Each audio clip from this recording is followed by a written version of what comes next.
offensive and defensive off completely in the physical area. I worked hard.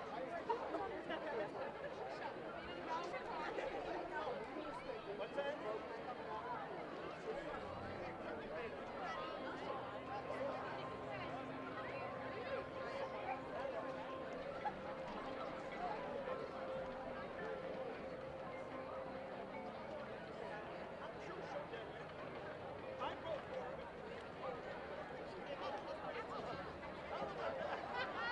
Josh, did you hear him?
Josh, how do you turn off the brightness?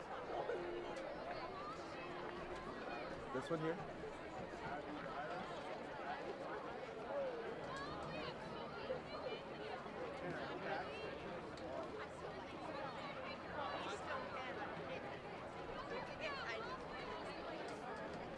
Is this better?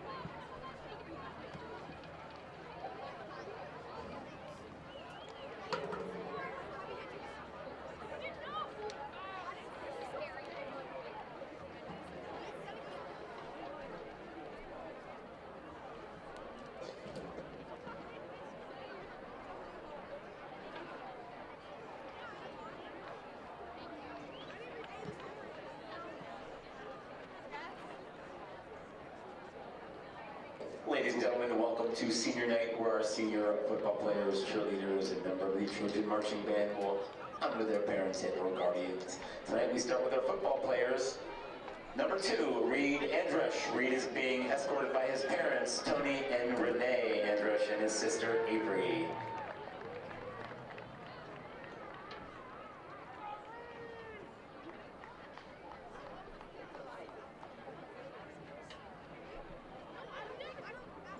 Number 3, Marcel Burton. Marcel Burton is being escorted by his parents, Mark and Sherry Burton.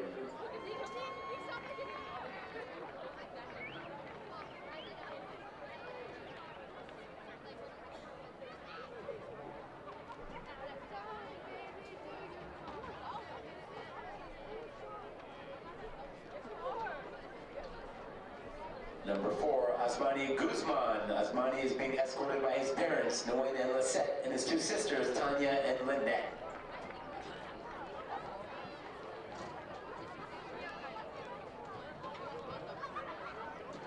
So wait. Yo. So Iris is that, and what was the other? Number 8, Parker Cusco. Parker is being escorted by his parents, Amanda and Chad, and his brother, Chase.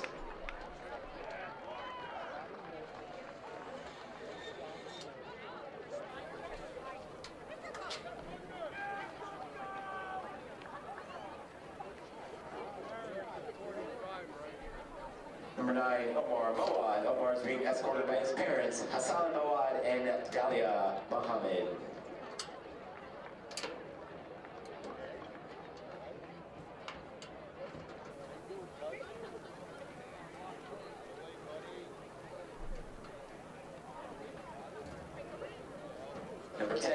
Preston Mertz. Preston is being escorted by his parents, Walt Mertz and Wasima Mertz.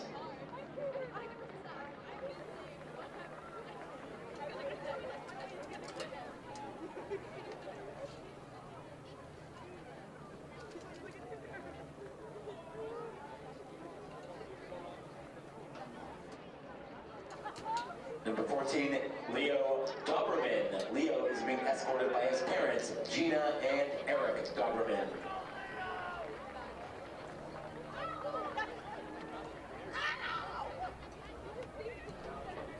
Alright, so I need to hire that thing, and then what's the other thing I need? And defense, don't worry about that. It's dark out. Number 27, Sohan Patel. Sohan is being escorted by his parents, Kalpesh and Reena Patel, and his two sisters, Priya and Karina.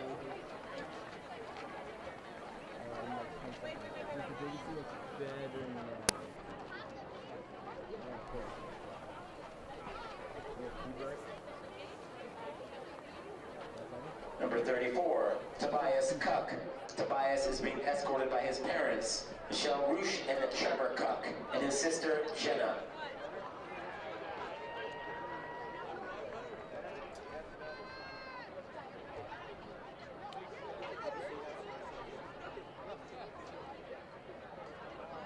Number 52, Mohammed Mahmood. Mohammed is being escorted by his father, Ahmad Mahmood.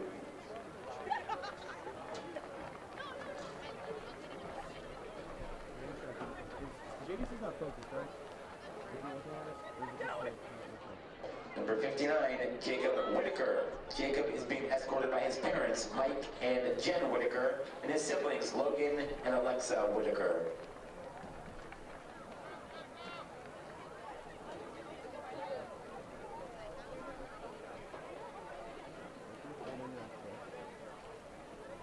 Number 63, Asher Pidgeot. Asher is being escorted by his mother, Jessica Pidgeot, father, Jay Pidgeot, stepmother, Jen Pidgeot, and sisters, Arabella and E.B. Pidgeot.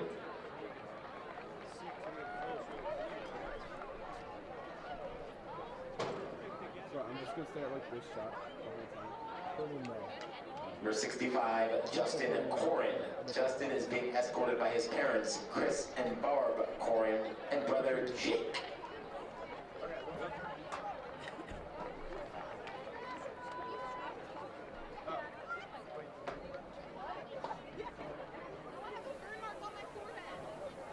Number 68, Austin Shook. Austin is being escorted by his parents, Jeremy and Jessica Shook.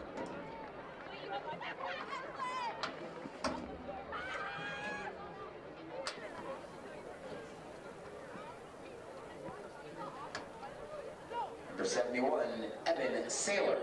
Evan is being escorted by his mom, Lisa, and his sister, Kristen.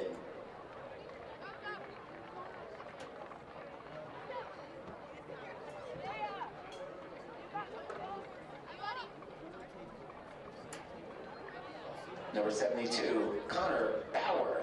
Connor is being escorted by his parents, Dave and Jennifer Bauer, his brothers, Nick Bauer and Ian Bauer.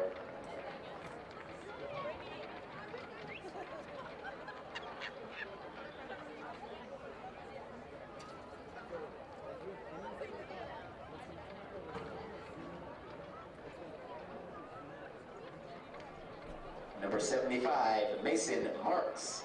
Mason is being escorted by his parents, Mike and Amanda Marks, and his brother, Maverick.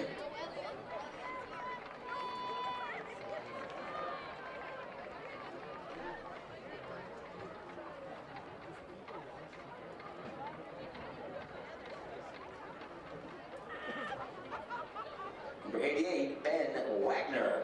Ben is escorted by his parents, Stacy, Dave, Danielle, and Larry, along with his sister, Lana, and brother, Larry Bruce.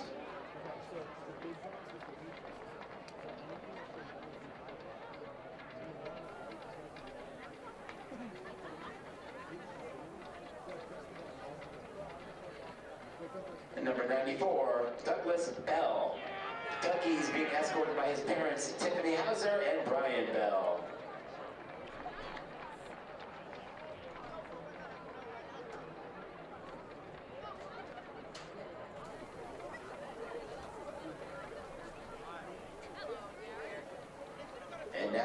your cheerleaders.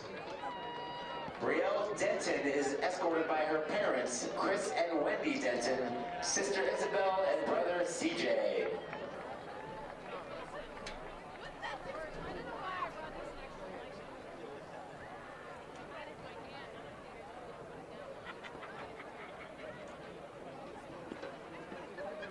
Angie Galucci is escorted by her mother, Joanne Link, and father, Daniel Negron.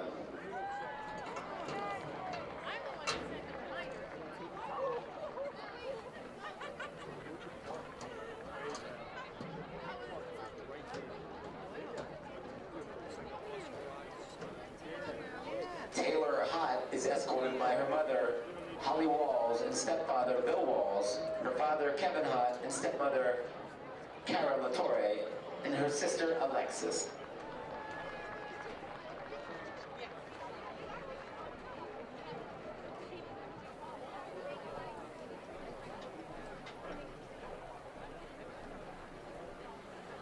Lainey Lewis is escorted by her parents, Harry and Candy Lewis, her sister, Maddie, and her brother, Tanner.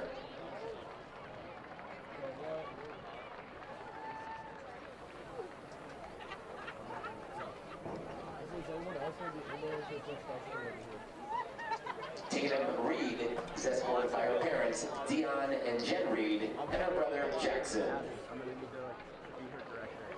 So she's my. Alright, I'm going to.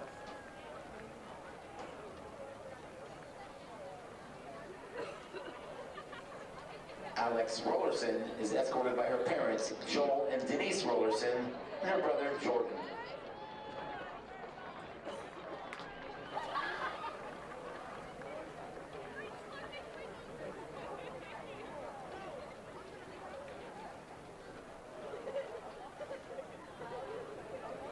And Ava Vitale is escorted by her father, Robert Vitale, her stepmother, Janet Vitale. Ava would also like to honor her late mother, Angela Vitale.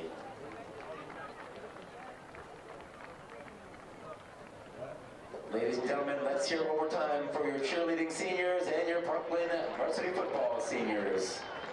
Good luck with the rest of your senior year.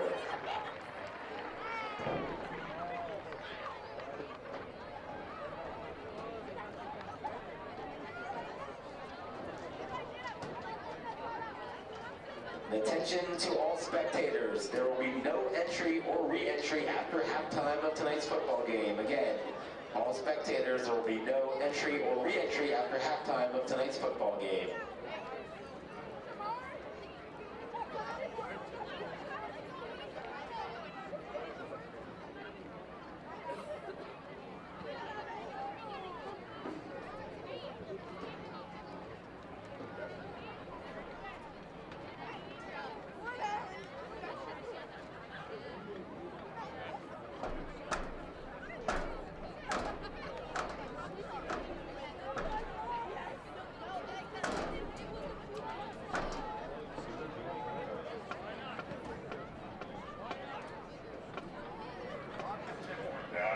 Marching onto the field is the Whitehall Marching Zephyr Band.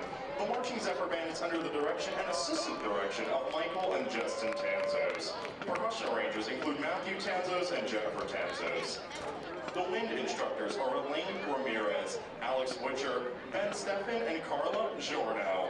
The percussion instructors are Grace Kemmer and Rita Jaude. The MZB color guard instructors are Chris Jimenez, Rory Sell, and Ali Stroop. The MCB student officers are our band president, Addison Schneider, drum major, Jalen Carabello, secretary, Charity Braun, equipment manager, Connor Strauss, librarian, Idalise Martinez Estrella, and obviously our quartermasters, Janaea Iden Mary and Cheyenne Jackson.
presenting Movement 3 of their 2024 production entitled Tango Nuevo, the Whitehall Marching Zephyr Band.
Ladies and gentlemen, the Whitehall Marching Zephyr Band.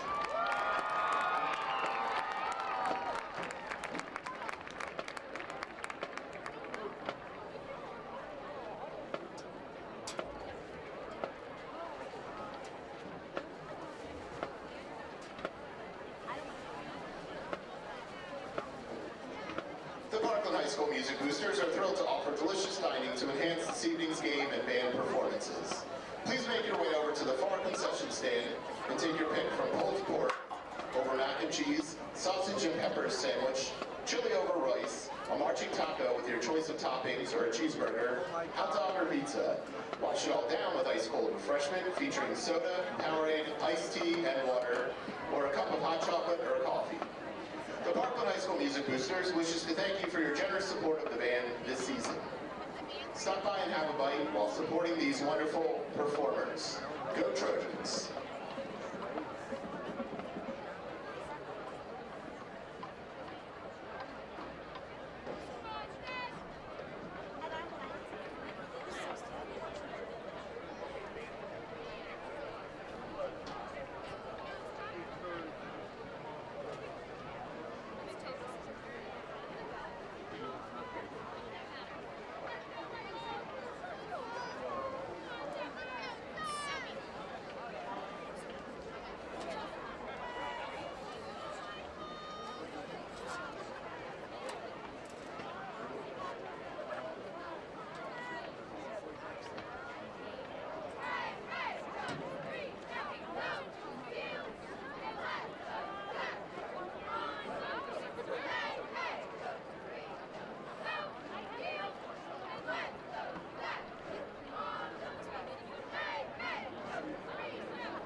Hello, Parkland, and we are back with the 7-1 Parkland Trojans taking on the 2-5 Whitehall Zephyrs. Tonight, we're celebrating our 19 seniors that we have here on the Parkland football team.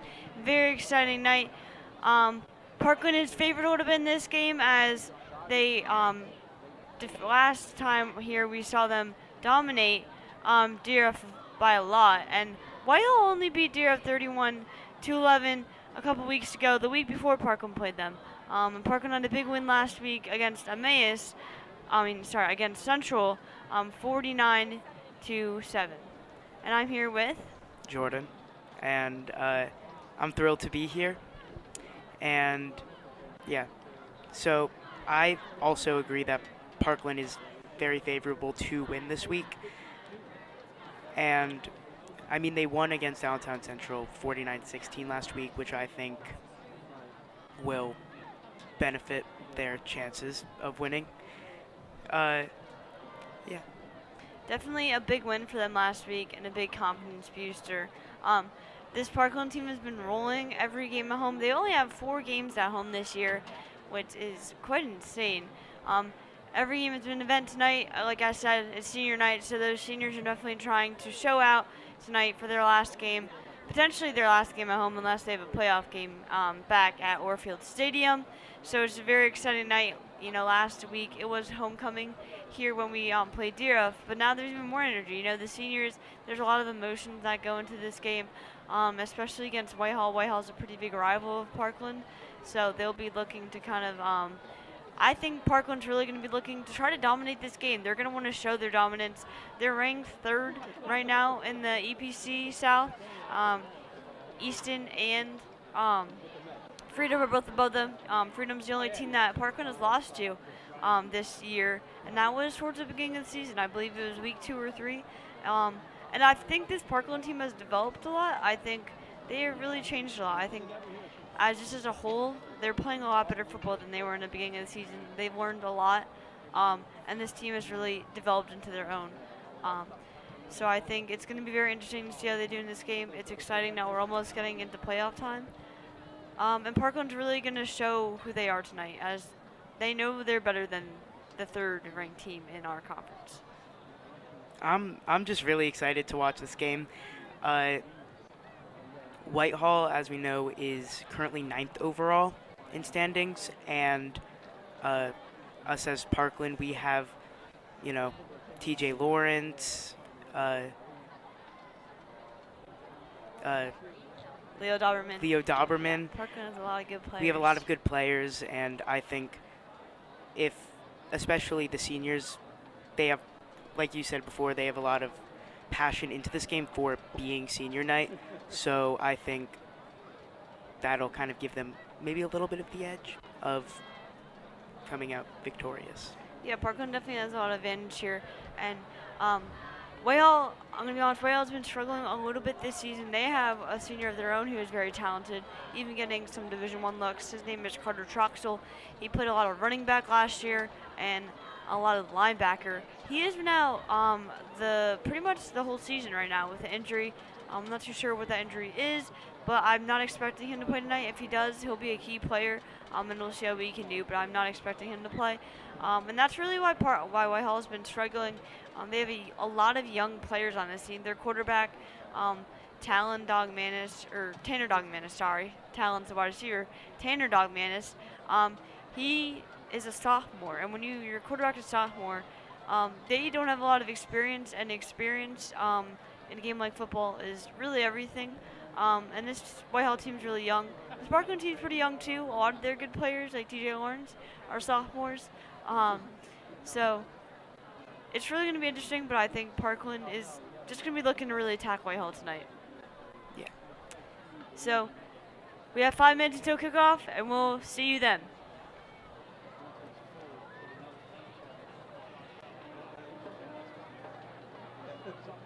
I believe that. Yeah, it's always something that I should remember. Put your phone in your pocket. Yeah.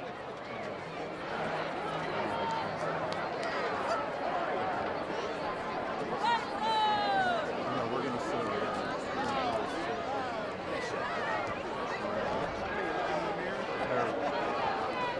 Okay.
Attention to all spectators.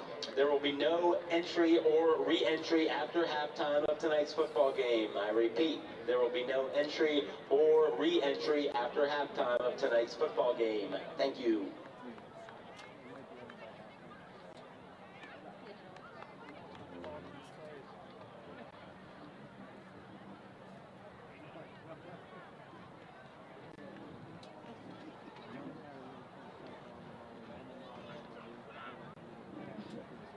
Your officials for this evening's contest: referee Pat Patrone, umpire Thomas Lasik, linesman Greg Reeder, line judge Timothy Sheeler, back judge Tom Snoddy, field judge Jordan Piazza. All right, it looks side like judge Whitehall will start with the ball. And 25-40 play clock.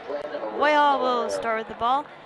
And I did see Carter Troxel out there for the coin toss, so it looks like he will be playing in tonight's game. And I do think this might be either his first, I think this is his first game back, so that will be very interesting to see. That's definitely probably changes the game plan for Parkland here in terms of on the defensive side of the ball and offensive side of the ball. So big change of events here already before the game even starts.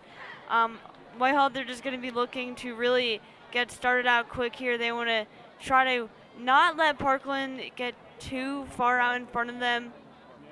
They want to try to get a touchdown really quick. Try to keep yourselves in front of Parkland. Try to keep up with them. Parkland has been a high-scoring team this season. They have put up a bunch of points in every team they're playing. And on the defense side of the ball, they haven't let up many points. So if you're Whitehall, you just want to get things rolling really early on.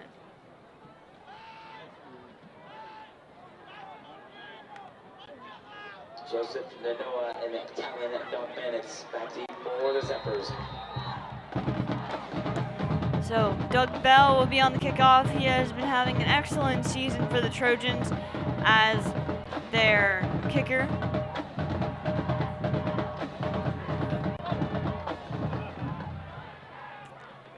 And that will be Talon Dogman returning for the Whitehall Zephyrs.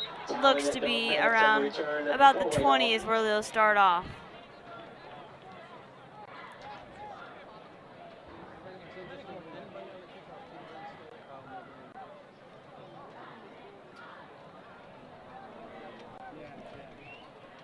And the thing that has impressed me so much about this Parkland defense this year has really been their rushing game. Now Parkland, they always really have a good rushing game and are able to stop the run pretty easily. But this year, they have been on that ball really quickly. It's really hard for really any team to get anything started on them in terms of a running game. So Tanner Dogmanis will keep the ball. Tanner Dogmanis. He'll get brought down quickly. Reed Andrus on the stop for the Trojans. The senior Reed Andrus is on the stop.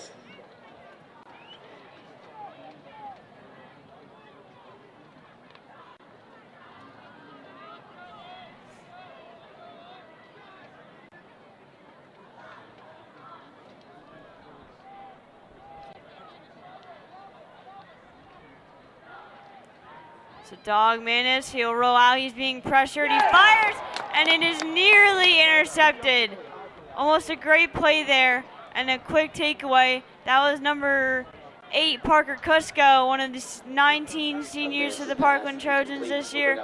He almost had another interception. He intercepted Payne Foul Zone against Whitehall earlier in the beginning of the season, so he almost had another interception.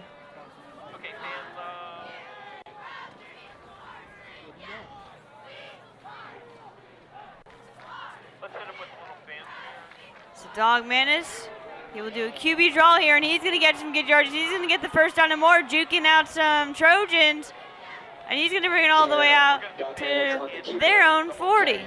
Big first down there for the Zephyrs. They're staying alive here on third down.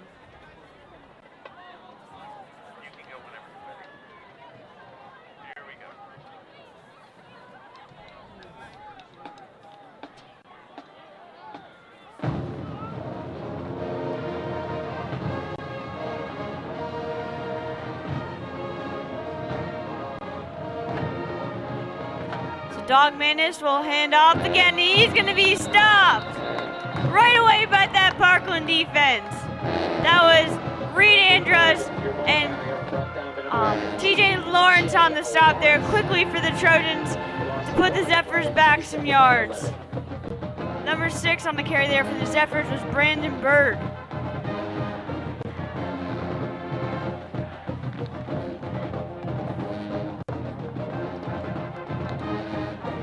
So that will bring Whitehall back the yard. They will be at 2nd and 11.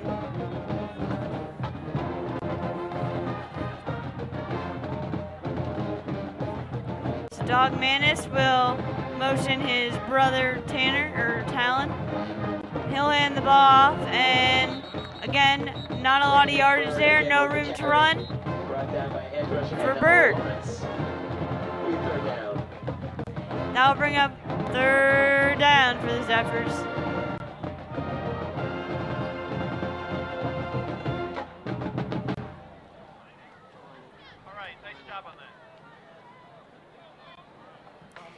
It looks like the Zephyrs really aren't trying to push the pace here at all. I really think they're just trying to get in the end zone here. They're in no rush to try to make this a shootout with Parkland of who's going to score more points. They're really just trying to run the ball, run the clock out, and just trying to keep this a tight game. If they, come out and make this a game of who's going to score more points, they know Parkland's going to win. So they're just trying to control this game at their own pace. As you can see, they're taking their time. So Tanner Dog Manis will keep, and he is going to scramble short of the first down on 3rd and 11. Liam Spang on the stop for the Trojans. That was Liam Spang on the stop. Down. And we'll bring up 4th down. And it looks like the Zephyrs will go for it.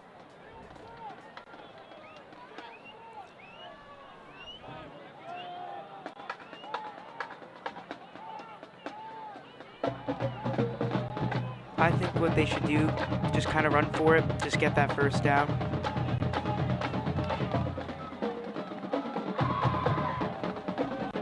So 4th and 6 here. The Zephyrs taking a risk early on in the game. And it looks like they're going to throw it.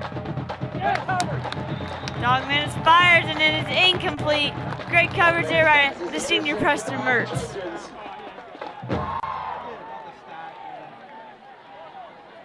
All right, so the Parkland offense will now take control. And that was an interception by Mertz over there by the sideline. So that's Mertz's, I believe, 3rd interception on the season. Big play by the senior on senior night. And like Jordan said, now we'll see the offense come out, see what the senior QB, who has really proven himself this year, as Monty Guzman, he's been having an excellent job. He's been doing an excellent job this season. It was really a question mark on who was going to be the starting quarterback before the season, but the senior's really been controlling the offense well. He'll fire on a screen pass to Nas Adams, and Nas Adams is going to get the first down and more. It looks like there was a flag after the play. It was a hard hit by Carter Troxel, as I mentioned. That is the linebacker who is returning from an injury for the Zephyrs, and a big-time player.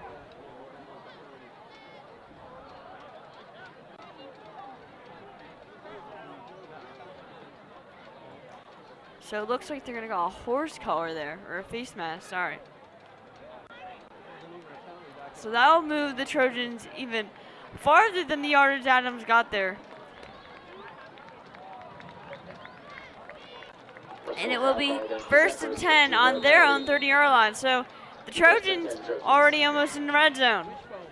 They'll line up with the triple option. Hand it off to the sophomore, TJ Lawrence. And Lawrence is gone.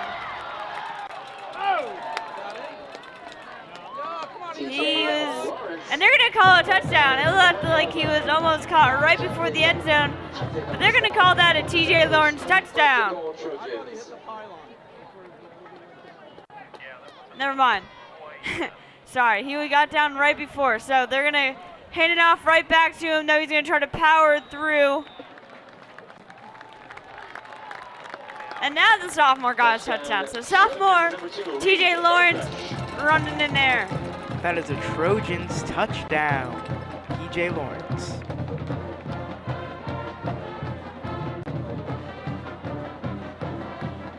Right now, Lawrence is averaging about 90 yards per game, so hopefully he maintains that average. So now Doug Bell on with the extra kick. And it is good. And I do apologize. I did say TJ Lawrence, but I do think that was Reed Andress who knocked it in there at the end for that little couple yard rush touchdown. That's going to put the Trojans up 7-0. So again, we see how quick this Parkland offense strikes. It didn't take them many plays to put up a 7 on the board. They got a, good screen pass first down by Nas Adams in the beginning, and then they got a big penalty face mask that gave them even more yardage on that play. And then after a big run from TJ Lawrence, it only took one more play to put it in the end zone. And they're up 7-0 with almost no time left. So you can see Parkland's almost in a rush to get out of this stadium quickly tonight. Yeah, I mean, Lawrence on literally the first drive doing a play like that, stakes I'd say are pretty low right now. And just pulling that out, showing Whitehall kind of who they are. Definitely trying to show their dominance here tonight. So will be returned, and it looks like it'll be stopped at about the 10 or 15 yard line here. I think right now, Whitehall, as you saw in their first drive, how they were kind of trying to play it at their own pace, but I think Parkland, especially with their really good offense, is trying to kind of rush Whitehall and make them do like bigger plays, kind of, but keeping their defense to stay on top. I mean, when you score as quickly as they just did, they scored pretty much less than a minute, if that. It forces Whitehall to have to speed up and not, just stay at their own pace and drown out all of the clock that they want to. So it will be a handoff here on first down, and again, that Parkland defense not allowing nowhere to go on that running play. Yeah, I think they're going for that really kind of intimidation where they're just being this unstoppable force right now. I mean, offensively and defensively. I mean, this is a pretty much rivalry game, I would say, here by Parkland and Whitehall. Parkland always tries to show Whitehall who's the bigger brother here, as they're, pretty much just like 5-10 minutes away from each other.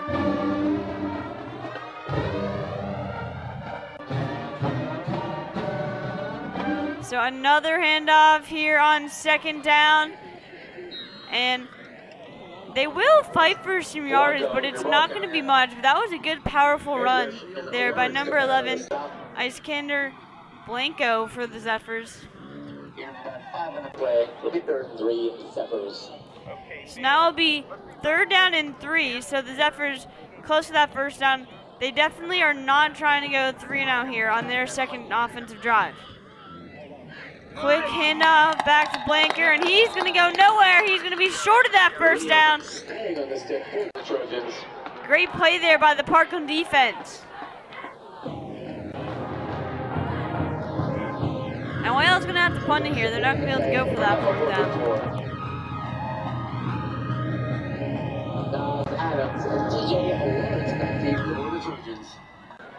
So this is a great job there by the Parkland defense, forcing Whitehall to get out quickly, forcing that 3-and-out. Again, Whitehall really couldn't get anything started there on that drive.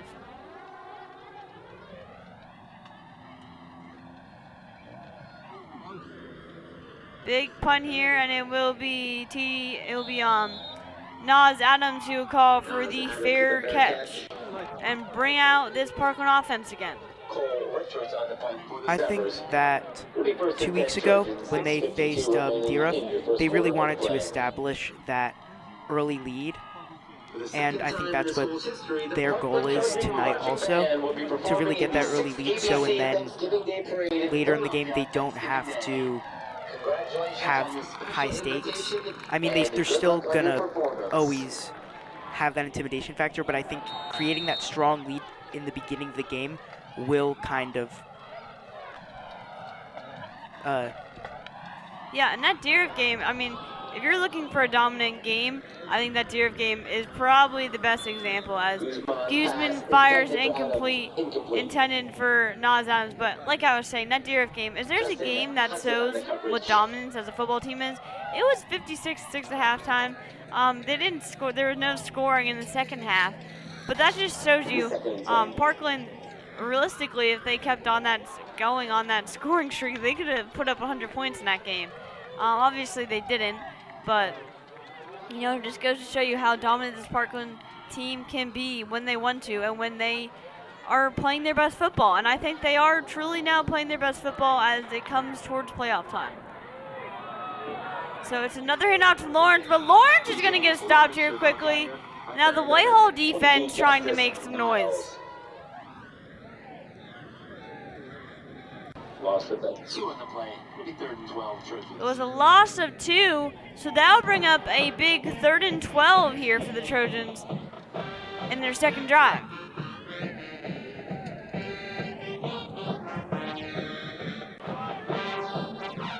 And this is what you want to see Guzman be able to do. You want to see Guzman be able to get these big first downs here. As when it comes to playout time, he's going to have to be able to do that. So Guzman rolls out. He has nothing, so he's going to rush rushing yards. He's going to be short of the first down. He was escorted out of bounds, but it might make it manageable for a 4th down. Bring up a 4th down. Coach Muntzman won't take any risks, so he's going to send out the punting unit and start out Doug Bell to punt it back to the Zephyr offense. So again, we did see Parkland just go. We just saw the Zephyrs go 3 and out there, but now we see Parkland go 3 and out. So probably not what Parkland wanted there. They're probably looking to put up another 6 on the board, looking to get out even stronger earlier in this game. So again, there's kind of bad execution there by the Trojans on that drive, and that's what you do not want to see as it's getting closer to playoff time in week 8 here. All right, Dan. So we're going to do that pregame fanfare chaser. I just invented the word. Pregame fanfare chaser. Again, in this Whitehall team, you know, with the return of one of their leaders, one of their captains, Carter Troxel, it might give this team a little more confidence coming in against the powerhouse of Parkland. It might give them a little more confidence to say, hey, we can win this game. We got our star back. We have a strong chance in this game. Let's show Parkland who we are. So Tanner Dogmanis will hand it out to his brother Talon. But Talon's got nowhere to go on that play. Again, the Parkland rush right there to stop them. It will be a loss of yardage. Talon Dogmanis lost 4 yards there, so that will bring up a 2nd and 14 on their own 9-yard line.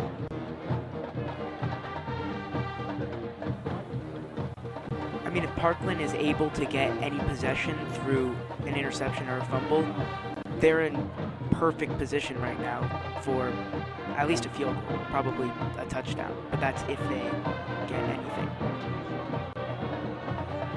Dogmanis will keep on the play, and he's going to get a good portion of that 3rd down there, and it will bring up, or a good portion of the yards there. So we'll bring up a 3rd down, but they're still pretty short.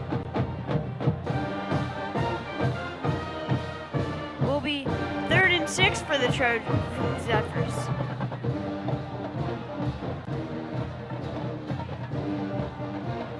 Again, dangerous area for the Zephyrs. You don't want to make any risky plays because you're right by your own end zone. Tanner Dogmanis will fire. He's going to complete it close to the 1st down. And they will get the 1st down. So he fired to number 6, Brandon Bird.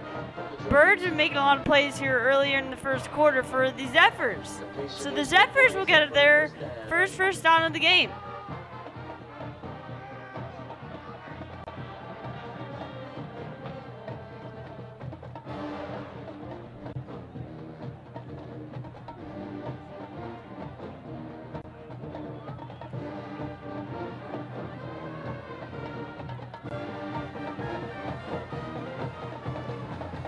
Tanner Dogmanis will hand it off here again to Bird, but Bird's got nowhere to fly there. Lawrence and Sanchez combined on the That was stop for the Lawrence and Sanchez there on the stop for the Trojans on first down. Again, when you're not able to get some sort of yards there on first down, it just makes that possession just harder. You're already starting, now you got a 2nd and 10, makes it harder for the offense. And especially when you have a sophomore quarterback. When you have less experience, it just makes it harder. You got bad field position, 2nd and 10.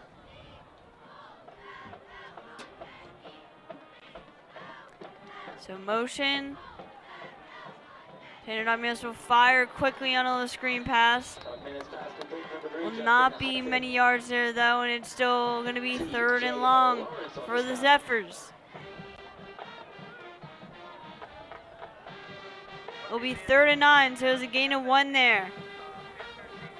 With almost 3 minutes remaining in this first quarter of play, Parkland up 7-0. Neither teams, besides that one Parkland drive, really have gotten anything too electric going on right now. Dogmanis firing for the first down. It will be complete.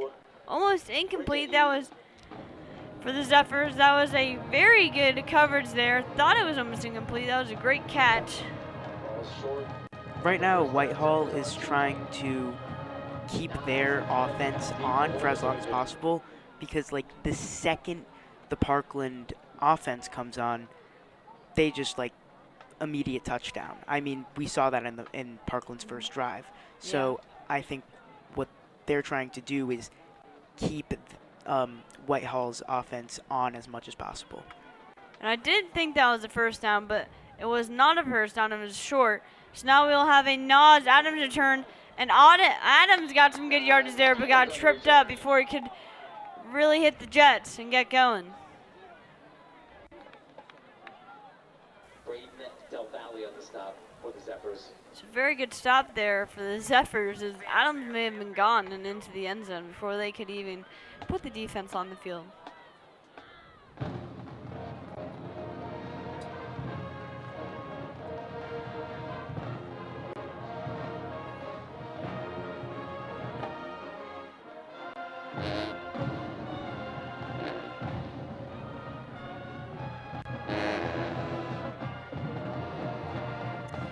And it looks like there's a penalty on the play, and the Parkland the Parkland offense will be backed up here on first down, and we'll give them a little less bad field position.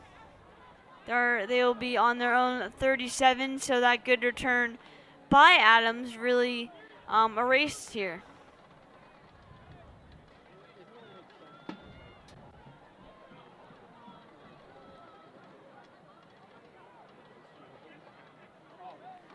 They're backing up even more. I don't know what the call was, but it must have been a pretty big one. So Parkland will start on their own 20-yard line.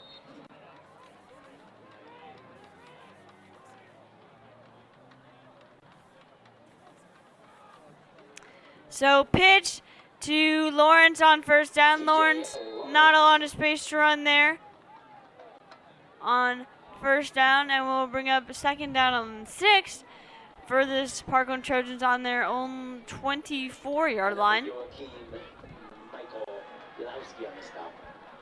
All right, let's see what this offense has to offer. I mean, we saw TJ Lawrence starting off very strong in the first drive, so we'll see what happens to him. So another handoff here for Lawrence. He's going to try to fight. He's going to try to look somewhere to go. But again, that Whitehall passing a rushing game is all over it. Whitehall is allowing Parkland not to really have a run game here in the beginning right now.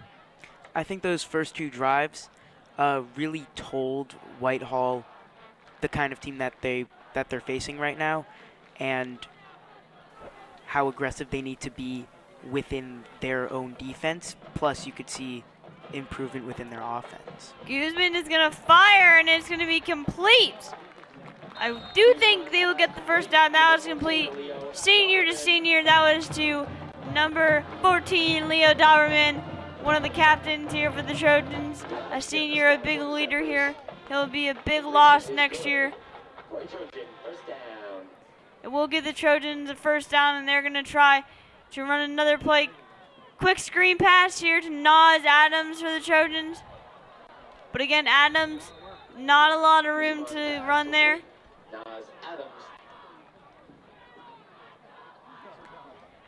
Parkland might just let the clock run on this first quarter of play, as there's about 10 seconds left.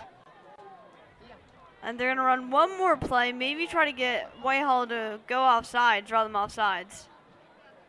Now this looks like that's what they were going to do.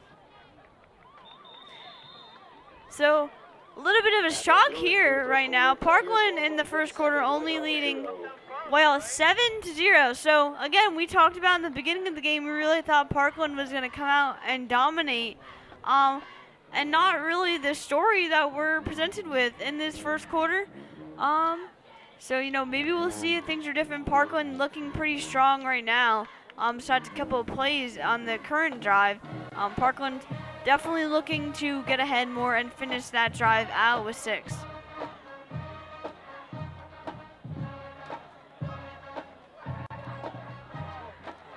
Football is a game of momentum, so Parkland, you know, they've been pretty much been in control most of that first quarter. I think the thing that came out to me the most was how quickly Parkland was getting onto the Zephyrs were getting onto their running plays, while really giving no room to run there for Parkland. And I don't know if that was because of their turn of Carter Troxel for them, if they were able to adjust some things on the defense side of the ball, but this Whitehall defense is looking really good. And, you know, if Parkland, if they want to keep things rolling, they got to, you know, run some different plays here. They've been running a lot to TJ Lawrence. Lawrence is an amazing player, but Whitehall is expecting it, and it's easy to stop. So, hand out to Lawrence on first down, and Lawrence is going to take it to the outside. He's going to get the first down and more. He is going to almost bring it out to about the 30-yard line for the Trojans. So, big run there by TJ Lawrence to the outside.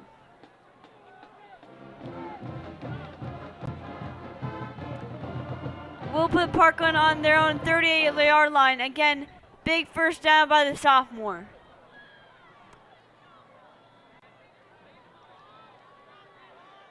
I think Parkland was lower scoring versus usual in the first quarter because Whitehall really running the clock on their offense. It was a pitch there to Lawrence. He was able to juke to get some good yardage there on first down and 10.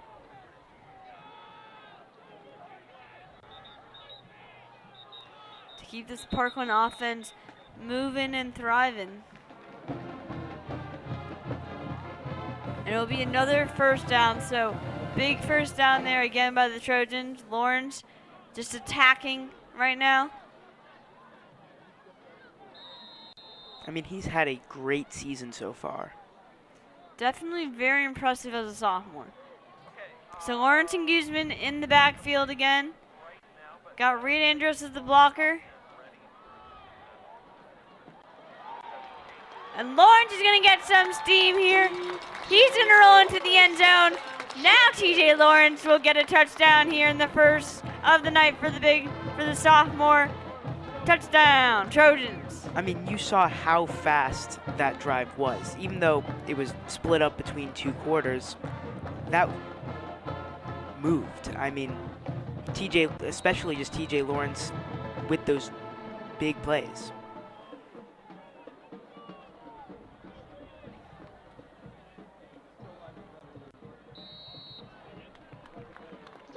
Extra point is good.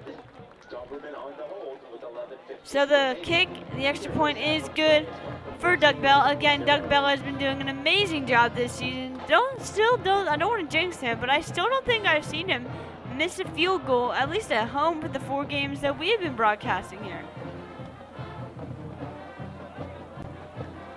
And now I see some Parkland students cranking out push-ups there from the pack. The pack in neon tonight on senior night here. And as far as we know, it's the last home game for the Trojans for the regular season.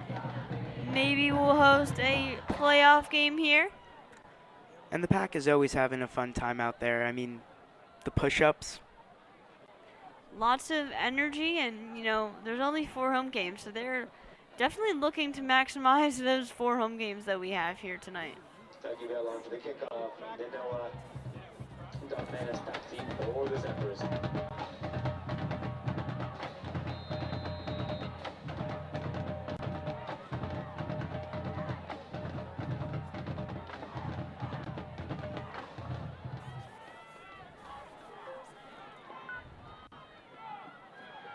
Doug Manis on the return. Let's go on the stop for the Trojans. Be first and 10, Zephyrs.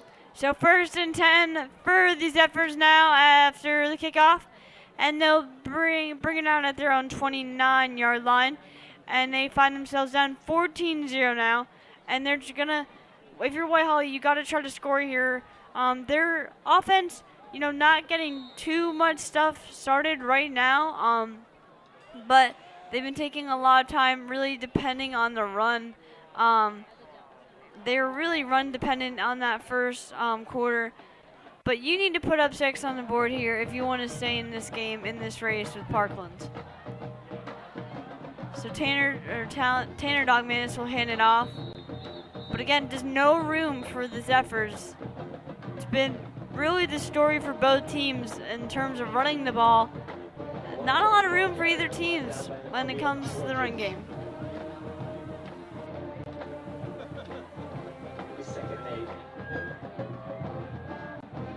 So it'll be 2nd and 8 for the Trojans.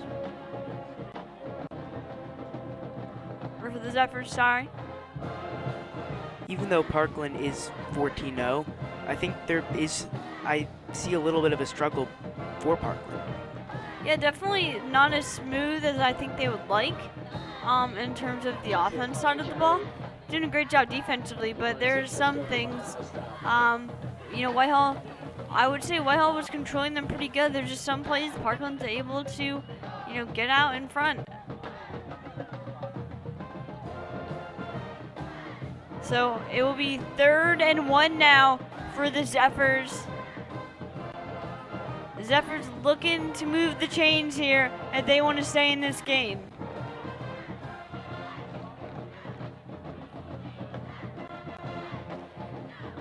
So Talon Dogmanis will hand off the ball, or Tanner, sorry. Very confusing with the 2 brothers, but it's, again, very exciting to see 2 brothers play together, but.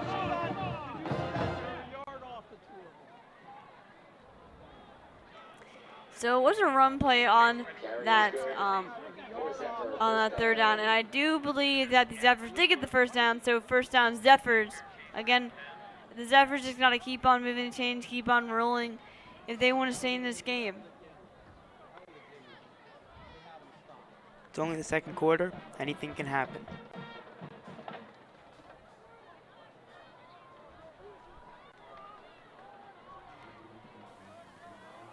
So Tanner Dogmanis, he will keep the ball and run into a wall of Trojans.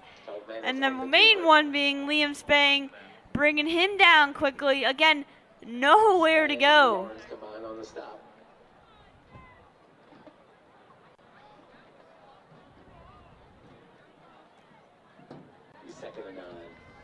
So now that will be 2nd and 9. So Tanner Dogmanis was able to gain 1 yard on that play. We still got 1 more year with Spang, so we still got him on defense. So, I mean, he's got a lot of promise. Just a lot of pressure here. That was a great play by Spang, as you saw on our replay system, brought to you by the Parkland Education Foundation. But a lot of pressure here for Whitehall, especially their sophomore quarterback, Tanner Dogmanis. You know, anytime there's a young quarterback, it's a lot of pressure, but especially when they're having a little bit of a down year compared to the years in the past. So empty backfield here for Tanner Dogmanis. He's going to fire. It's going to be complete on 2nd and 9. Little short of the first down. It will be bring up 3rd and short with 8 minutes left to go until halftime.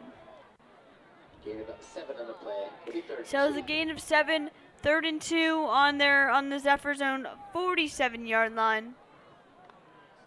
Again, if you're Whitehall, you need to pick up this first down to stay in this ball game.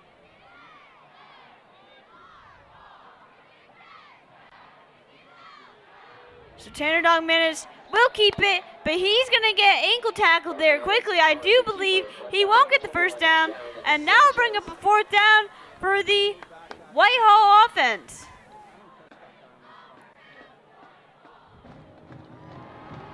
This places them to a similar situation they did in the first drive, where they were at 4th down and really close to the first down line, but so 4th and 2.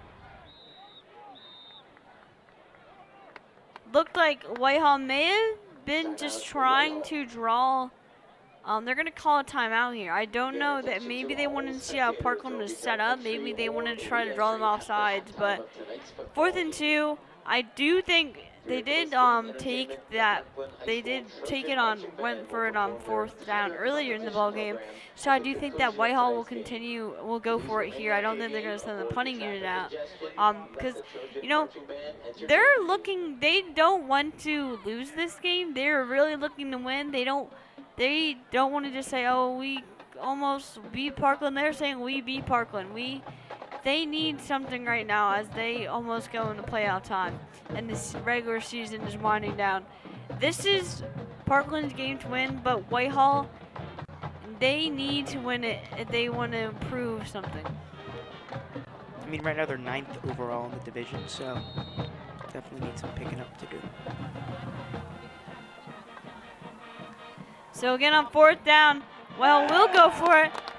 But again, it's going to be short. That Parkland run defense showing up big on 4th down. That is 2 turnovers on 4th down for the Zephyrs. Again, this Parkland defense looking very stout right now. Amazing execution here for the Parkland defense. Trojan defense is just unstoppable right now. Whitehall's not even gotten in a single point. So it'll be a turnover of downs, a little bit of momentum for this Parkland offense, some energy here, and they're going to be looking to drive the ball quickly on their 45-yard line.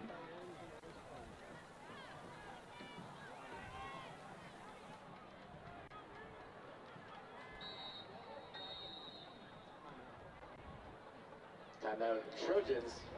So now there's a timeout for the Trojans. I think Coach Munson saw something he doesn't like. But again, for the Parkland offense now, they are just trying to use the execution and the momentum and the electricity that their defense is bringing. The offense has kind of been bringing the same thing. Whitehall has kind of been stopping them sort of easily. They've had some big plays that are, why they're up 14-0 right now. And they're really being dependent on the run game right now, which is where Whitehall is kind of stopping them pretty quickly. So, if you're Parkland, I'm trying to spread the ball out a little bit with my quarterback is Monty Guzman. Test out Guzman's arm.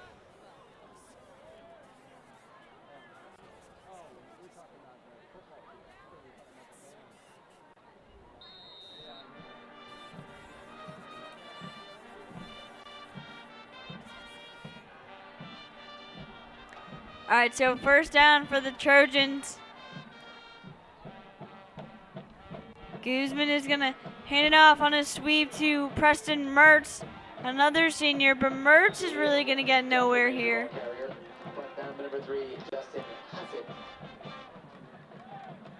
Maybe a gain of 1. There was no gain on the play, so it will be 2nd and 10 here for the Trojans.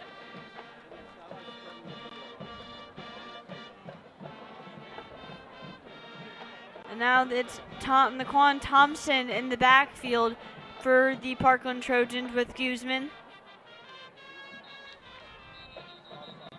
Penalty flag prior to the play. There's a penalty flag prior to the play. And that will back the Parkland offense back 5 yards. I think it was offsides on the Trojans. So again, these are the problems that Parkland has been facing a little bit that you don't want to be seeing your team making in week 8 of the season and coming close to playoff time.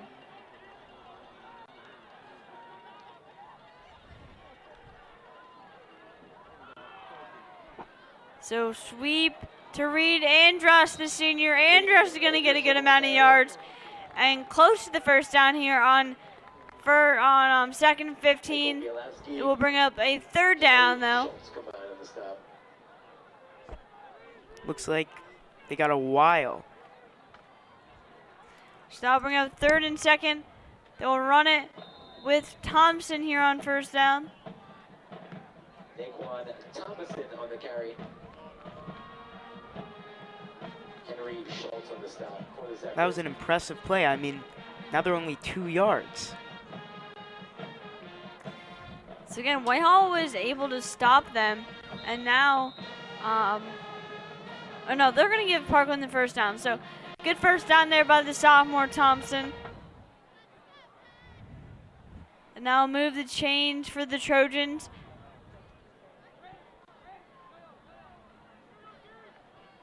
Guzman and Thompson in the backfield. Guzman firing quickly.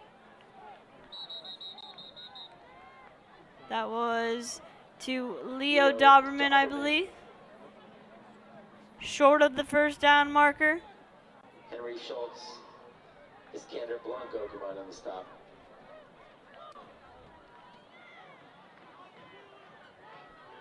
Doberman's been having an excellent season.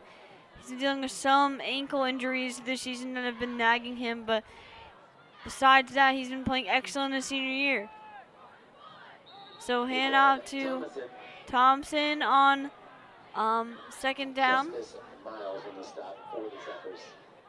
But the Parkland Trojans will find themselves short of the 1st down marker on 3rd down. We'll bring up a 3rd and 1. I mean, but the positive is that Parkland is only facing 3rd and short. They're not facing, 3rd and 10.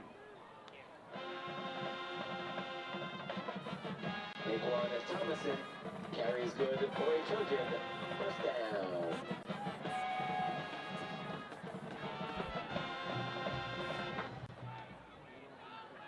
Messiah Lugo on the stop for the Trojans. So 1st down there for the Trojans on 3rd down. Give your instrument to somebody you trust. Leave your Shako. Leave your club. Guzman on the keeper. Front down number 29, Henry Schultz. Handoff here for the Trojans on 1st down. It will bring up 2nd and 10. No gain here.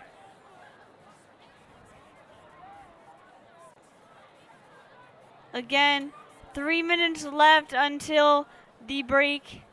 Parkland only up 14-0. Again, not dominating as we thought they would be in the beginning of this game. Be careful of instruments that are sitting on the seats and things like that. Be aware that there's equipment sitting there that should not. Handoff to Lawrence on 2nd and 10. He's not going to get more yards, so that's going to bring up a 3rd and long for the Trojans. Ryan and Messiah Lugo come on in the stop. We'll bring up 3rd and 6. So Zephyr 19.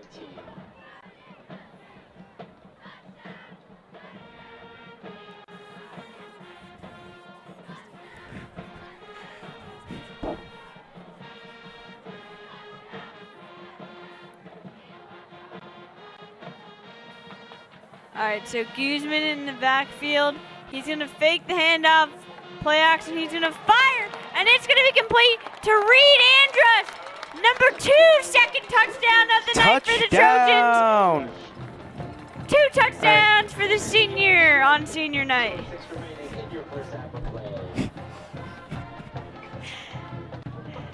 Great play there by Guzman to roll out, find the open man, Andrus on a 3rd and 6. That's what we're looking for from this Parkland offense. I mean, I'm feeling so happy. You just saw right there. I am ecstatic about Parkland's performance right now. I mean, 21-0. 2-1-0. Outstanding. Amazing carry, all right? Whitehall, 0 points. Parkland, 21 points. I mean, that is just phenomenal plays, all right? Phenomenal, all right?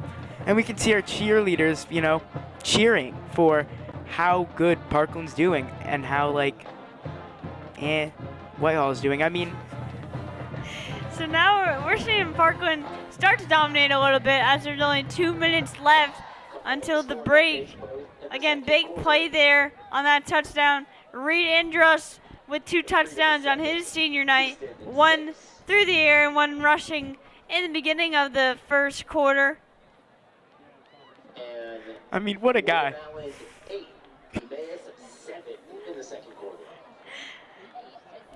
I mean, his plays are just amazing. I mean, he's a senior, but he's doing so much for his senior year. And we can see the pack over here. They're doing amazing. They're really cheering on, hyping up the crowd, but especially Reed Andrus doing amazing, phenomenal. That's my man. 2 touchdowns already. So we'll see Doug Bell kick it off again for the Trojans. Parkland's right now establishing their lead, which is good. Big hit there on their return. Again, Parkland with some energy now going into halftime. That was a big hit. They got to get hyped up for that. I mean, that was like, boom. That's the type of stuff that, you know, brings energy on the football field. When you got the momentum, Parkland, they look kind of a little bit down, a little dead. They were not, I really think they were kind of expecting to come out and score really quickly like they did on Dira. And other teams we've seen them score quickly on, but that did not happen coming out into the first quarter. So they were a little bit down, but now we see them have a little bit more energy.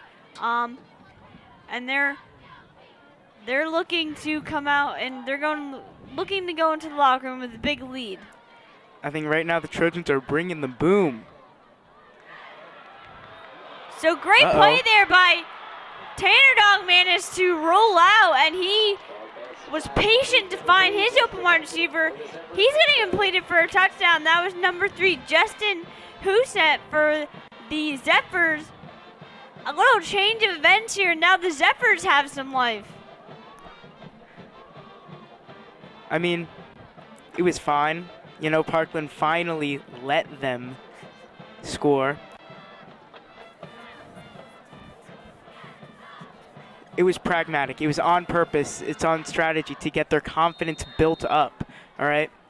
Because right now, Parkland, they have an easy win right now. They're going to crush their confidence after this. Did they even make the field goal? The field goal was good for the Zephyrs. So It is that'll good. make it 21-7. Barely.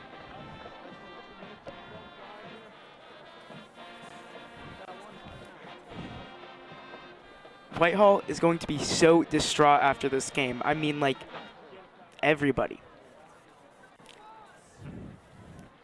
Parkland's going to come back and destroy them, all right? You hear me? Quote me on that at the end of the game. Parkland is going to destroy them. Got Jordan Silver coming out with some big statements in this game.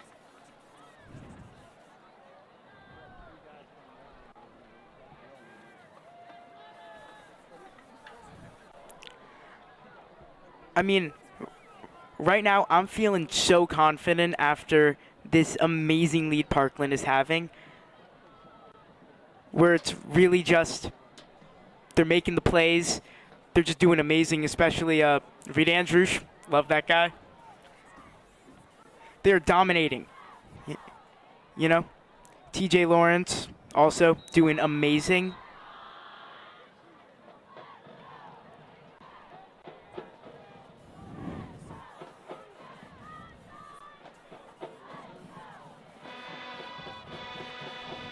So now we got Adams on the return. Adams is play. going to get a good return here for the Trojans, and we'll bring it down with a minute and 30 seconds left. The Trojans will try to look to score. The Trojans do get the ball at half, so even if they don't score, it will give them a little bit more of a lead. But again, a little surprising that Parkland's only, winning 21-7 here against the Trojans here. Thought this was going to be a little more of a dominating game by Parkland. I think that touchdown, Parkland was just giving them a break. You know what I'm saying?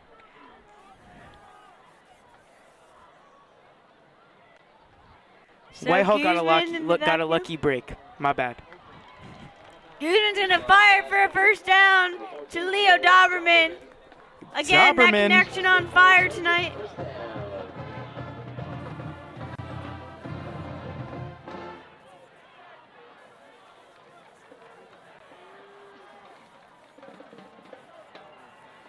So now it's Guzman and Lawrence in the backfield, or Reed Andrews in the backfield. So now Look at that Guzman's play. going to keep it. He's going to Did he just trip short trip of the over first himself? down. I guess the Whitehall defense is playing mind games on him now. It looks like he was trying to slide, but he fell a little bit earlier than he would like to. So now that'll keep the clock rolling with a minute left until halftime. Guzman going to fire. Excellent catch. Complete to number 10, Preston Mertz. Blanco and Troxel combine in the stop for the Zephyrs. So that was to Preston Mertz. Again, a minute left here until halftime. Parkland's just got to clutch up. Guzman is rolling here in this 2-minute drill now that he's got going on. They're moving quickly, trying to get in the end zone. They want to put up points. I think the Trojans should just Hail Mary it and pray.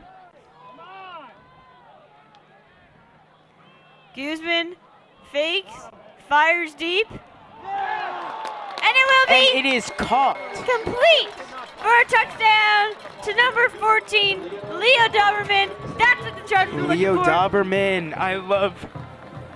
I love Leo Doberman. He has such a good build to him for a football player. He's definitely on one of the best people on the Trojans. Some great execution there on that. With a minute and 30 seconds left, a little more than a minute and 30 seconds left, the Trojans were able to put up 7 and respond quickly to the Zephyrs, getting out even more in front, and the field goal will be good. So that'll put the Trojans up 28-7 with 24 seconds left until the halftime break. And if you're Tim Munchman, that's how you want to see your team respond. We saw a good play by Tanner Dogmanis there for the Zephyrs. A quick score, big touchdown there, big Look at those completion. push-ups. It was a big completion, but now the Trojans respond quickly and find themselves up 28-7.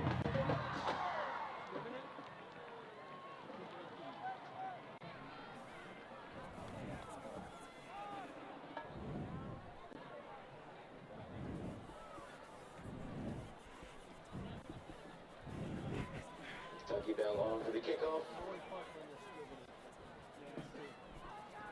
Just something to know, telling that Don Menace. See, I told you, it's all part of the plan, all right? See, I told you.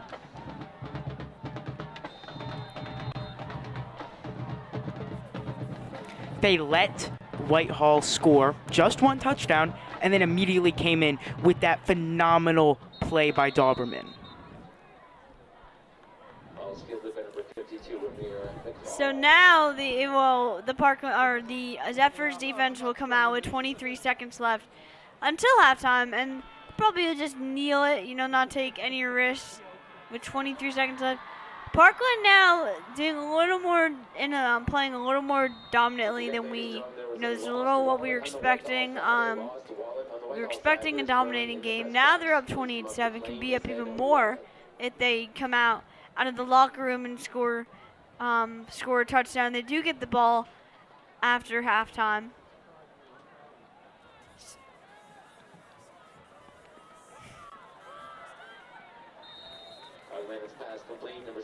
So Dogmanis fires for a quick first down. They're going to be looking to run some plays here. Try to get something like Parkland just did. Dogmanis is going to have to fire deep eventually, though. They've only got 7 seconds left now. So they got about one play to really punch it into the end zone here. Only 7 more seconds. I don't think that they're going to be able to make it to any points. I mean, right now, they're at about at the 50-yard line. Not even close. I think what they should do, like what I said Parkland should do, just Hail Mary it and pray.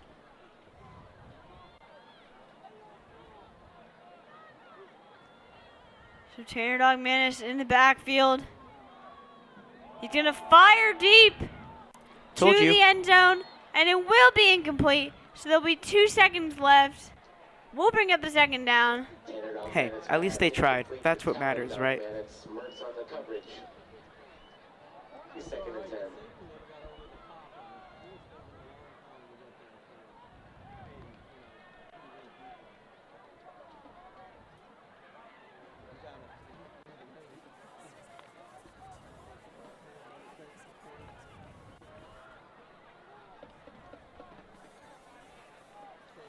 All right, so 2 seconds left. Dogmanis looking to fire deep before the end of the half, and he'll just run it out. So now it will be the end of the half, and both teams will go into the locker rooms.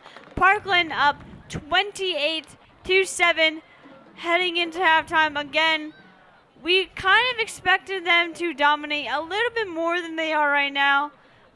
Pretty comfortable lead here if you're a Parkland fan right now, though. 28-7. They do get the ball at half, so they will be able to, try to extend that lead once they come out of the locker room.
All right, so we will have an interview from the sidelines from our sideline reporter, Abby Wood, here in a little bit.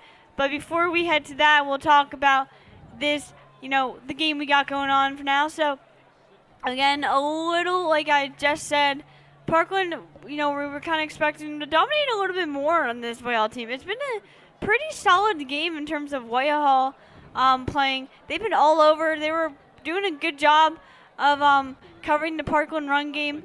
Again, Parkland was able to stop Whitehall's run game. Whitehall only having 7 points on the board from one great play by their quarterback, Tanner Dogmanis. So some very quick plays here, some very good plays.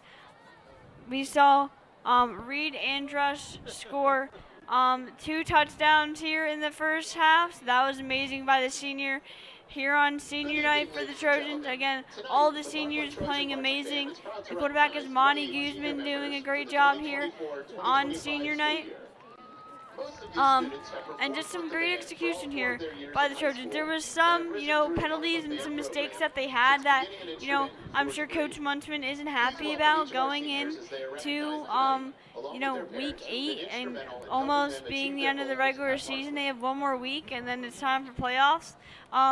So probably not their perfect football that they're looking for. But all around, I think a pretty solid first half for the Trojans.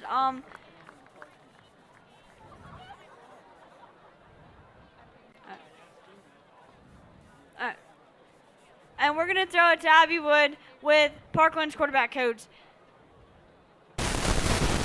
Thanks, Tegan. I'm here with Zach Bradley, the Parkland quarterback coach. What are some positive takeaways you can take away from the first half?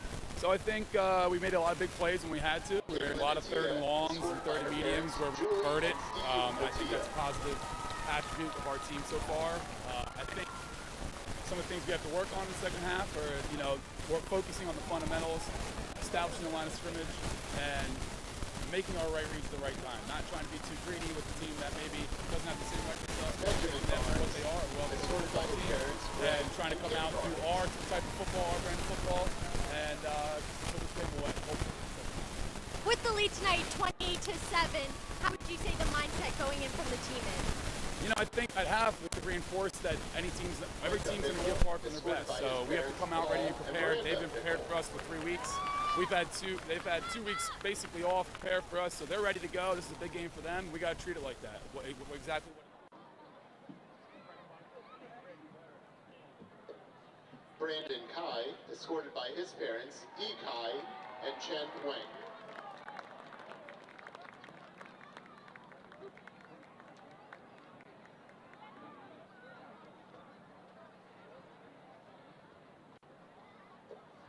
Eliana Catalao Sanchez, escorted by her parents, Sandra Catalao Sanchez and Jose Sanchez.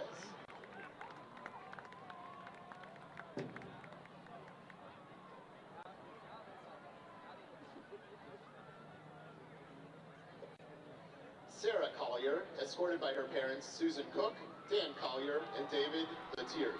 Right now, we are announcing the seniors of the marching band for their final year of the PHS marching band and band in total. Haley DeJesus, escorted by her parents, Orlando and Melissa Perez.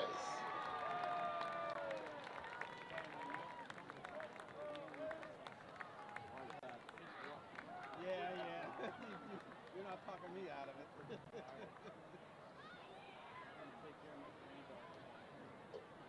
Amaya Eaton, escorted by her parents, Francis and Mike Eaton.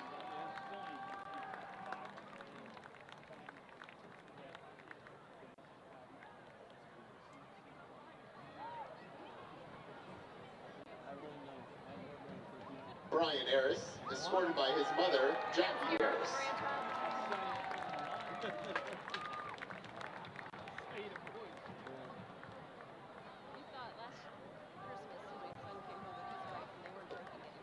Torrin Highland, escorted by his parents, Troy and Angela Highland.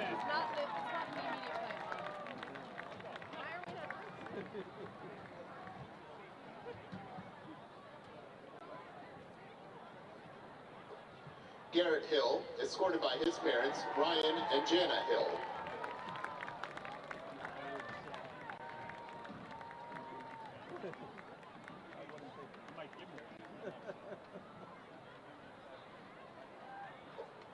Grace Jackson, escorted by her mother, Nicole Jackson.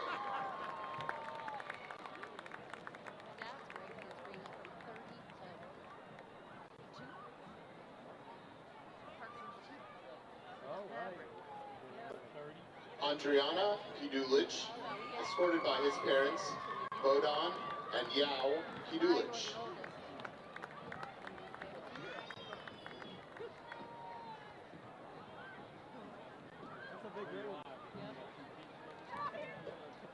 Ryan Khalil, escorted by his parents, Banzer and Iman Khalil.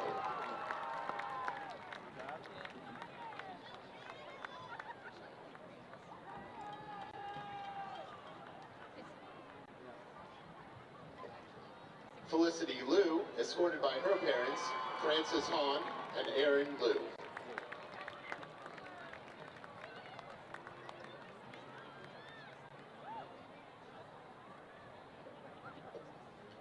Damaris Lubin, escorted by her parents, Michael and Marie Lynn Lubin.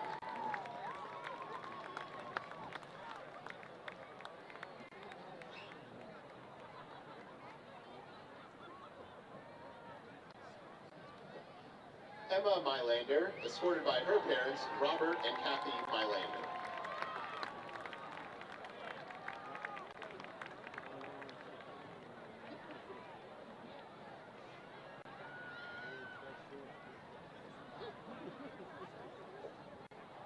Ella Rose Mumblow, escorted by her parents, Rich and Kay Mumblow.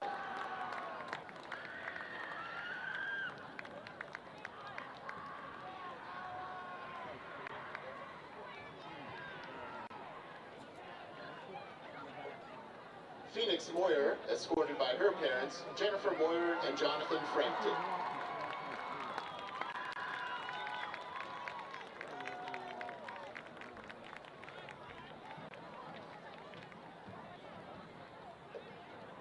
Natalie Passaway, escorted by her mother, Caroline Toe.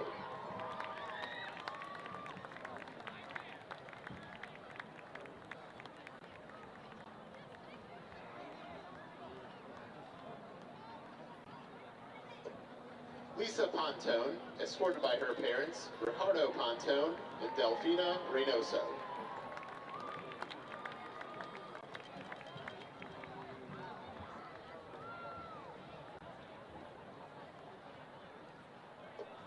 Liam Ray, escorted by his parents, Adam Ray and Vicky Ferentz Ray.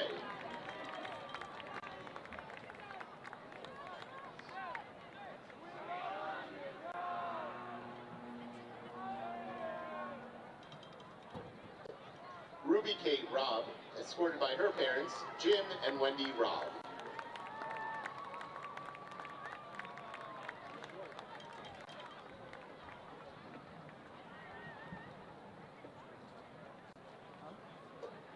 Ava Roeder, escorted by her parents, Michael and Julie Roeder.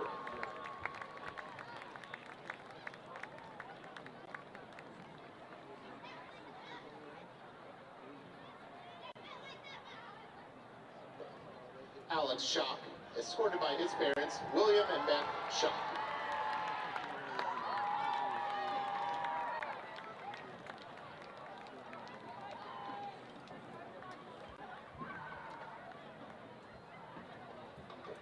Victoria Smith, escorted by her parents, Bill and Nicole Smith.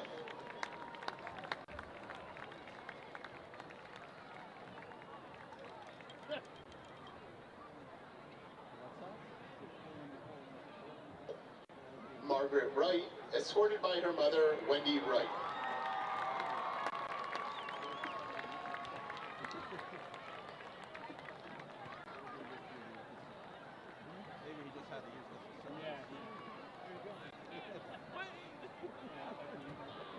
Once again, please recognize all of our seniors as we wish them the best of luck in their future endeavors.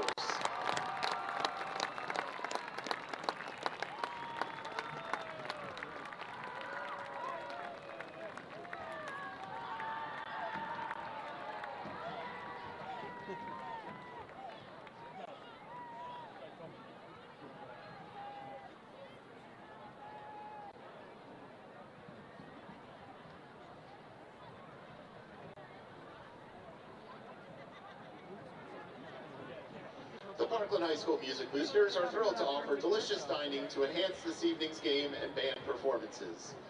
Please make your way over to the far concession stand and take your pick from pulled pork, sausage and peppers sandwich, chili over rice, a marching taco with your choice of toppings, or a cheeseburger, hot dog, or pizza. Wash it all down with ice-cold refreshment featuring soda, Powerade iced tea and water, or a cup of hot chocolate and coffee.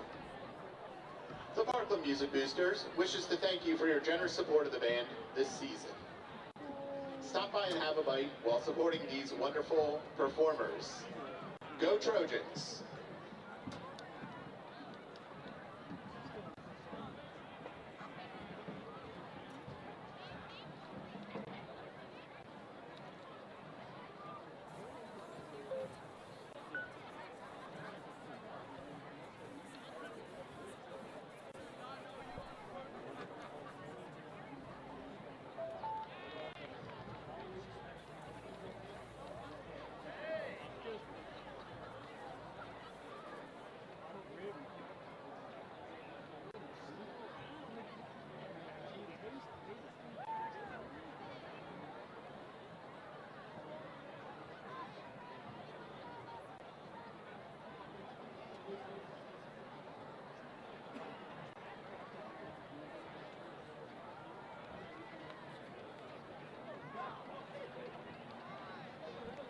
All right, and now we're going to throw it back to the field with Abby Wood with some senior cheerleaders.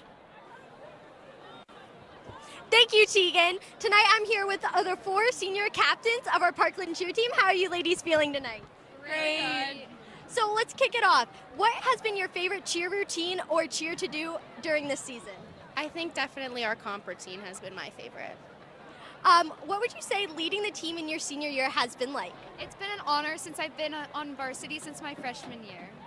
What would you say your most memorable moment of the cheer team has been this season? I think it's been my bonding with all the teammates and the coaches. And how would you say the cheer team is responding to the energy tonight?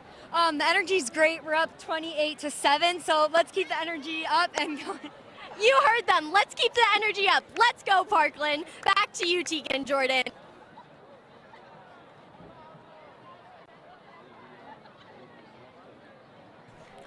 Thank you, Abby. And we saw our cheerleaders are feeling ecstatic with our 28-7 lead here against Whitehall on senior night.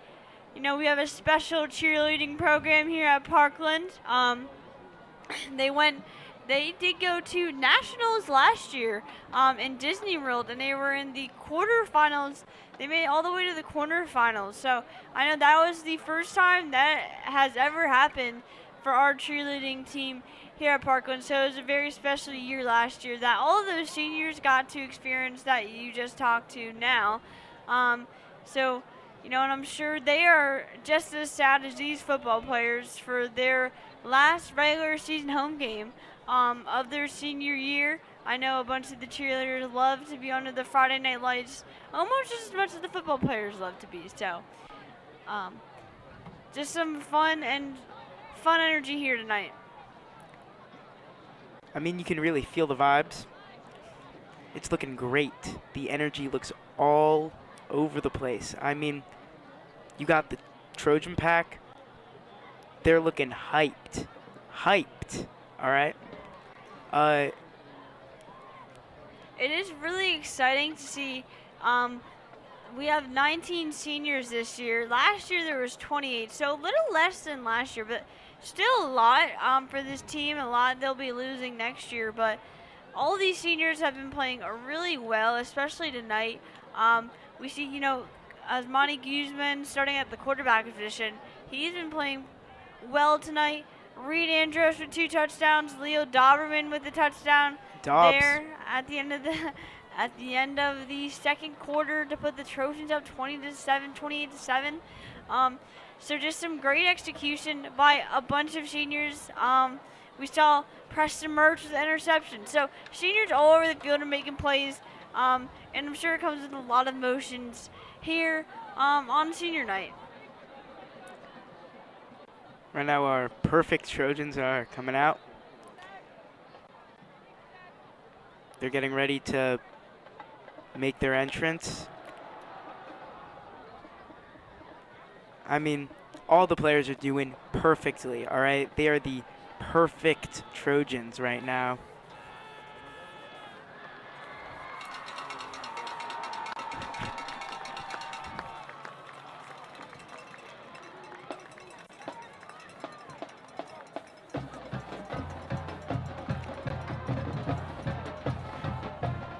mean, look at the mentor. I mean, they are ready to conquer this second half, all right? Third quarter, it's going to be the Trojans' quarter.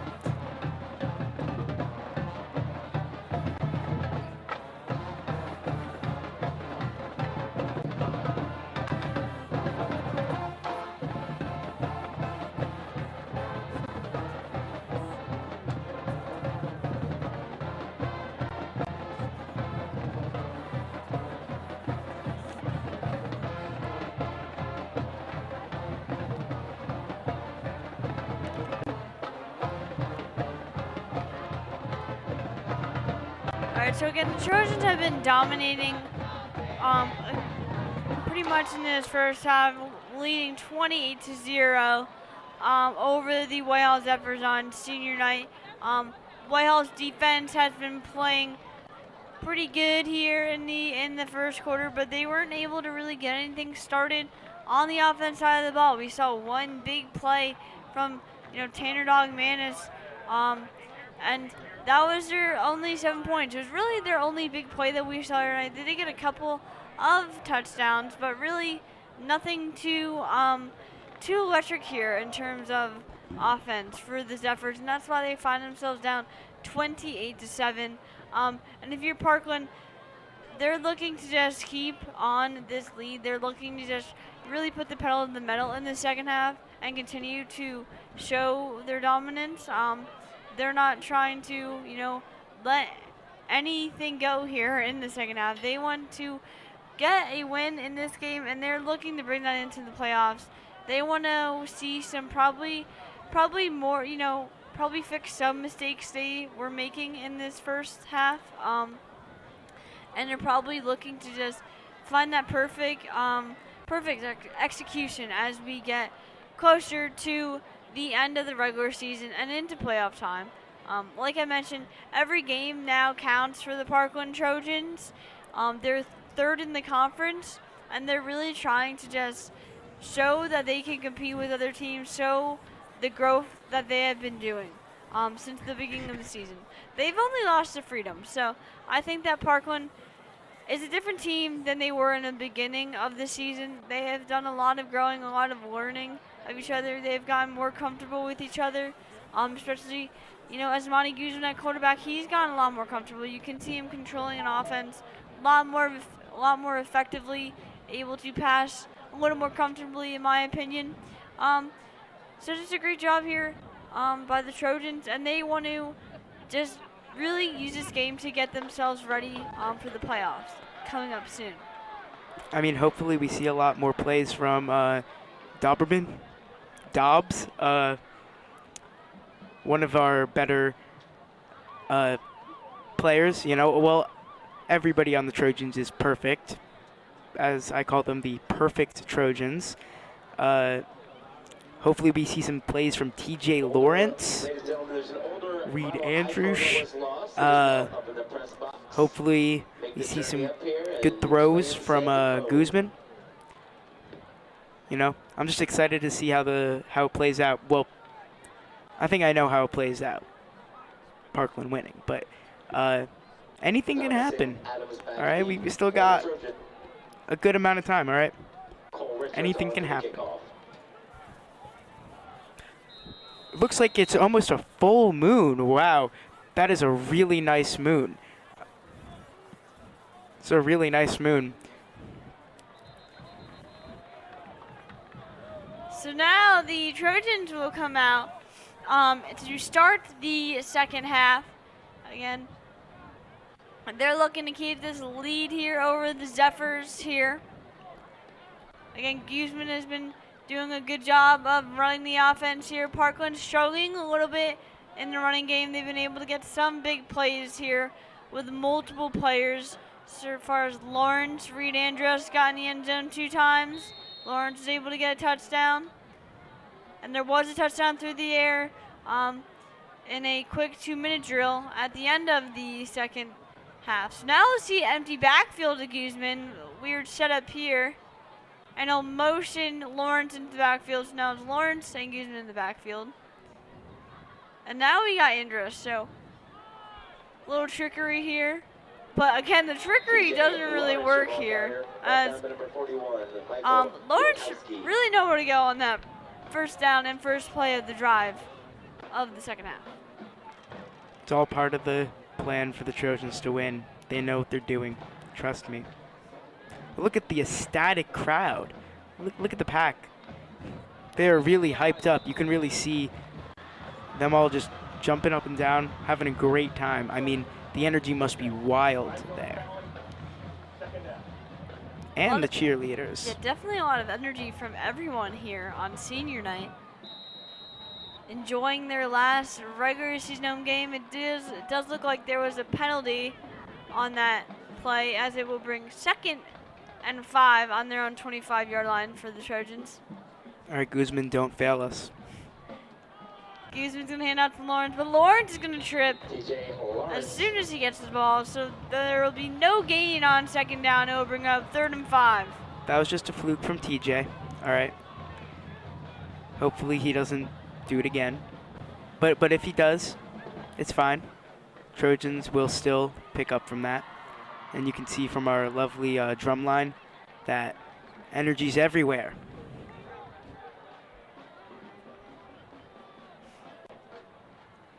So again, Guzman and Lawrence in the backfield. Guzman, he's going to fire. It's going to be complete. That was That is three a Andros. lot of loss of yards. That was to Lawrence, sorry. I thought it was Andros. But again, we saw the star for the Zephyrs get well on that tackle there. He returned. That was the linebacker, Carter Troxel. He delivered a hit right away, but the Parkland Trojans to get the first down. So they'll keep the chains moving, but despite a good play from Troxel, that was a good job of Lawrence to keep his hands on the ball there. So Lawrence and Guzman in the backfield. Parkland looking to take their time, looking to keep their lead. Look at those drums, really drumming along.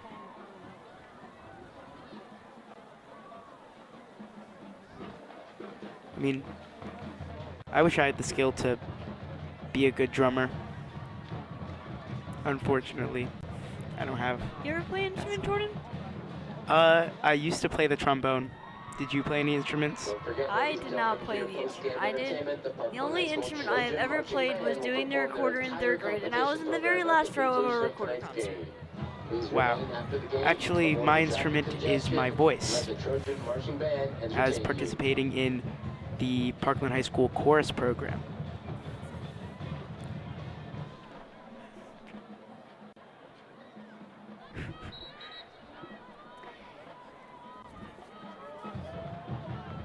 So again, Parkland, they are in control right now, have a comfortable lead. So they're really trying to just run the ball, looking to not make any crucial mistakes here right now. So Guzman, again, a handout to Lawrence. Lawrence being a workhouse tonight. He is going to get a good amount of yards here, but I believe he will be short of the first down on 1st down and 10. I mean, right now the pack is so hyped right now. We got the drum line pumping everyone up. Cheerleaders pumping everyone up. Just having all around a great time. So that was a gain of 6 for Lawrence. Again, they're going to get back to the sophomore. And he's going to break free for some yardage. What a play. He trips a little forward there for some extra yards before being brought down. So he'll get the first down and more and bring the Trojans on their 46-yard line.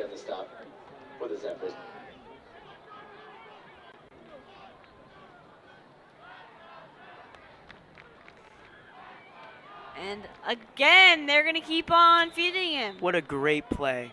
That was an amazing handoff. You saw how it handed off perfectly. The Trojans can do no wrong. Number 56, Bane Bryan, come on the stop. 2nd and 8.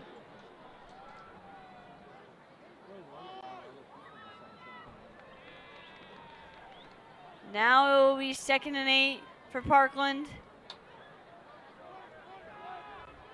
Again, taking a lot of time in their first offensive drive in this second half. So, I mean, if they're just going to keep on hanging up, giving it to the powerhouse, Lawrence, and he's going to get some yardage here on 2nd and 8, but he will be far short of that first down marker on 3rd down. I mean, he was really resisting that. I mean, it was a struggle to take him down. Shows how he's an unstoppable force. It will bring up 3rd and 5 for the Trojans, so it is very manageable. They want to keep the chains rolling. Now they're giving it to Dobrin with the handoff. But again, I think Dobberman will be short of that first down marker on 3rd down. Never mind, he got the first down. So first down Trojans, keeping the chains rolling.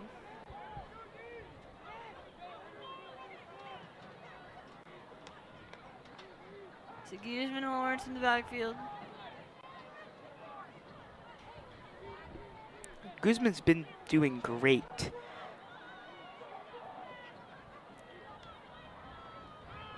He Quick throws it. screen pass to Nas Adams. What a juke. See that over there? Spin move. He was able to hit that spin move like Jordan said and hit some turn on the Jets for some quick yards before being brought down. And we'll bring up a 2nd and 3. So gain of 7 on that screen pass. Again, Guzman and Lawrence operating in the backfield. Guzman will fire to Adams again, but not able to haul it in. It will be incomplete on 2nd and 3, and will bring up 3rd down and 3 yards to go for the Trojans if they want to keep this drive going.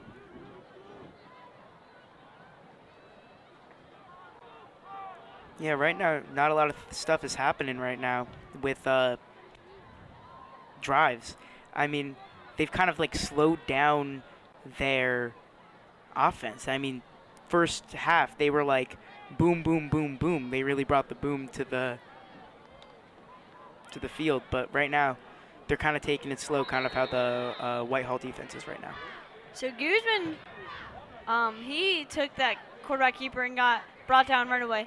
But like you're mentioning, yeah, I think that Parkland, they know they have a good lead here right now, so they're really in no rush to put points on the board. And if they there's already almost like 7 minutes left, so they've already, drowned out 5 minutes in the second half, in this 3rd quarter. And in Whitehall, they're going to find themselves down with not a lot of time to go. So I think that's part of Parkland's plan right now, is to drown out the clock. And we see Guzman rolling for a first down. And what a perfect play. That was an amazing play. Look at that footwork. All right, he was going for it. He used his athleticism, tucked it and ran, and got the first down on his own. Didn't see much open. But there will be a holding call, so they'll bring that run by Guzman back.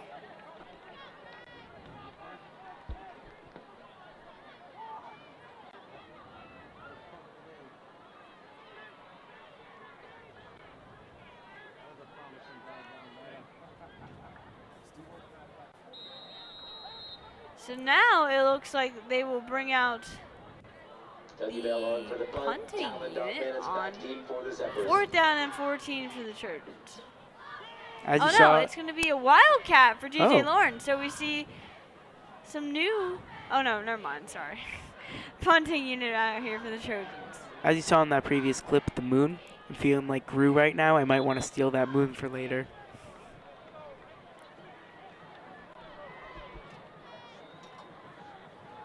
So the Zephyrs will get the ball back. Parkland was not able to score coming out of the locker room. Again, Parkland, we really thought they were going to come into this game and dominate Whitehall. Really, they haven't been able to dominate so much. And they weren't able to come out of the locker room and put up 6 on the board like we thought they would quickly. I mean, they did drown a lot of clock out, if that's the one positive you can take out of that drive, but they didn't come out with 6. That was the whole goal of that first drive. That was a great play by Guzman rolling out there, but you can't have that holding penalty. That really killed them. Yeah. For the audience that did not understand my joke from earlier about the moon, there's this film called Despicable Me, and Gru tries to steal the moon and almost successfully steals the moon, but he learns his waves.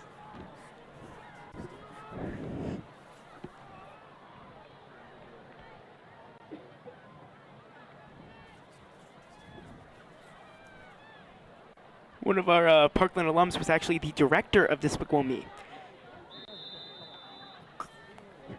Blanco, your ball carrier. Chris Renard. Great guy. Asher, pitch it on the stop for the Trojans. So now it will be 3rd and 3 for the Whitehall Zephyrs with 5 minutes to play here until the end of the 3rd quarter.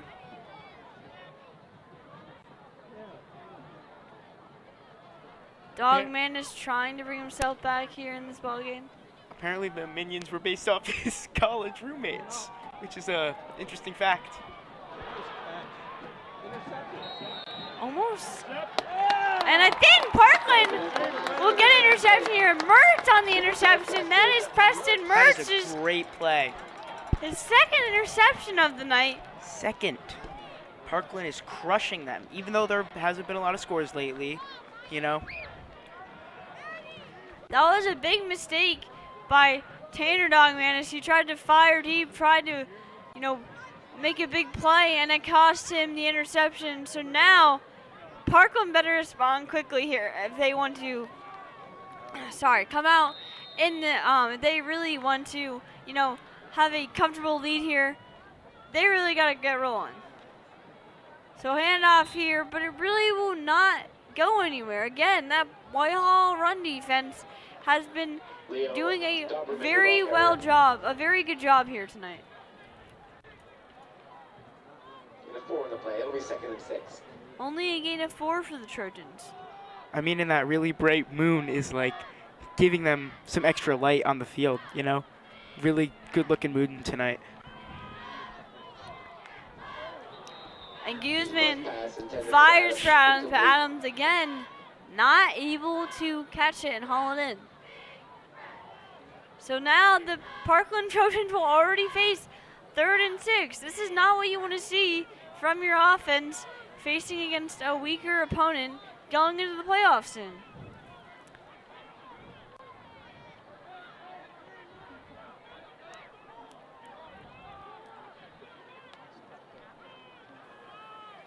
Guzman, he will roll out. He will fire, and it will be complete for a 1st down. And that will keep the chains rolling and give some energy back into this offense. That was Leo Doberman, the senior, on the catch in the 1st down.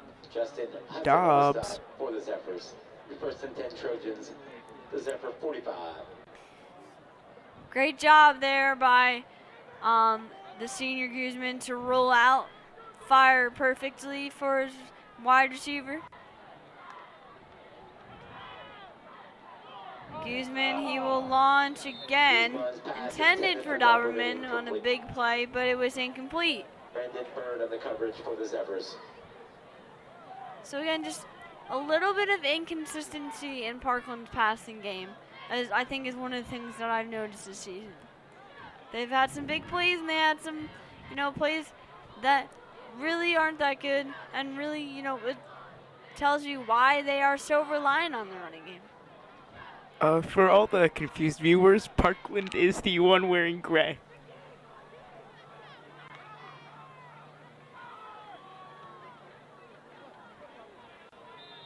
TJ Lawrence. TJ Lawrence. Adam Joachim. Carter Trucks will come out on the stop. 3rd and 10.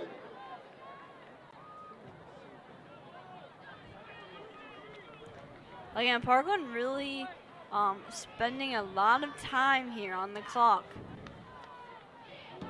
dragging out their drives.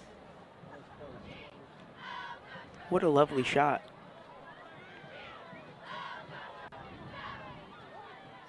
Guzman and Lawrence in the backfield. Guzman. Keep it.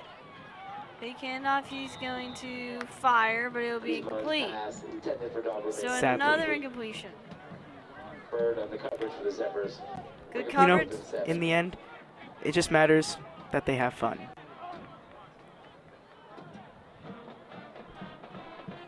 Was intended for Doberman again. So it's 4th and 7, but there was good coverage by the Trojans.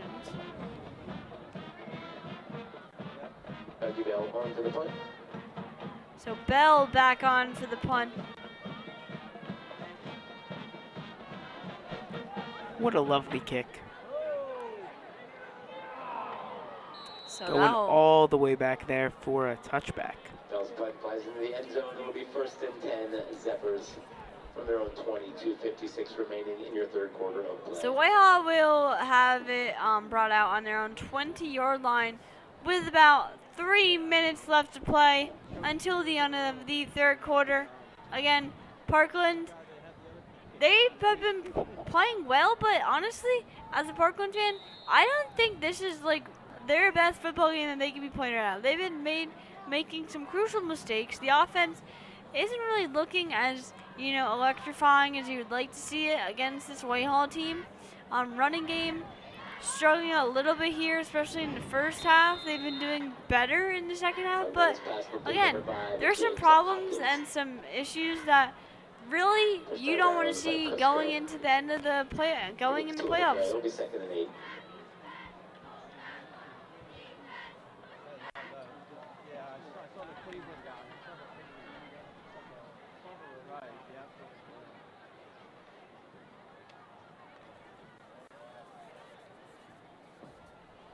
As you can see from the back, you can see our homecoming king, Jacob Barnett.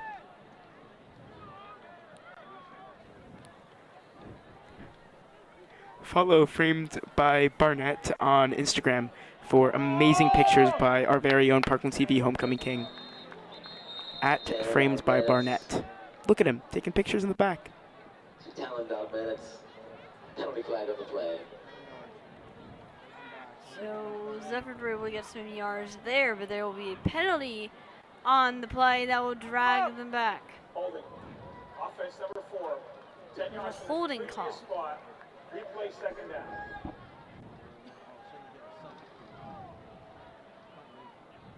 So they will replay 2nd down. See, look at that amazing thing of Jacob Barnett. I mean, that is our very own homecoming king. Look at him taking pictures at Framed by Barnett on Instagram. Amazing outfits.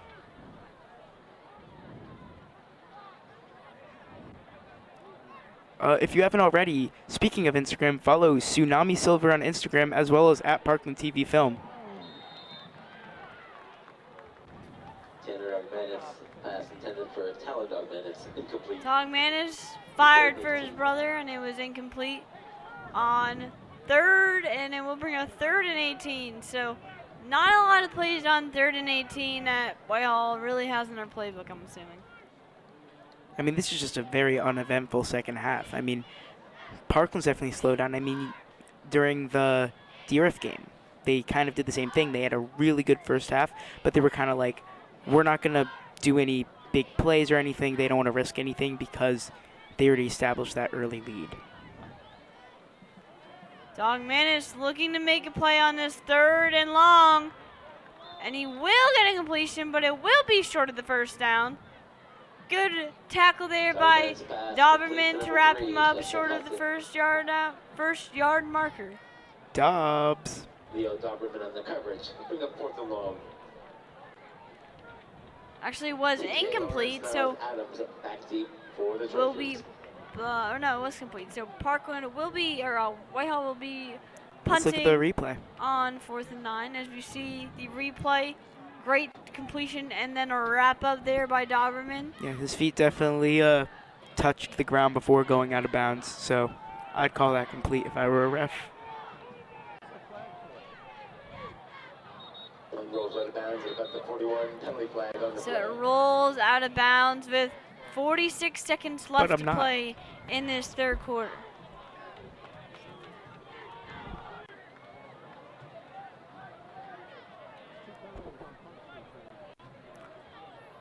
Speaking of refs, looks like they're deep in discussion about plays. There was a penalty on the play, and it looks like it's on the Trojans, and they're going to push them back. So again, another mistake that you just don't want to see the Trojans making right now. I think they have the freedom to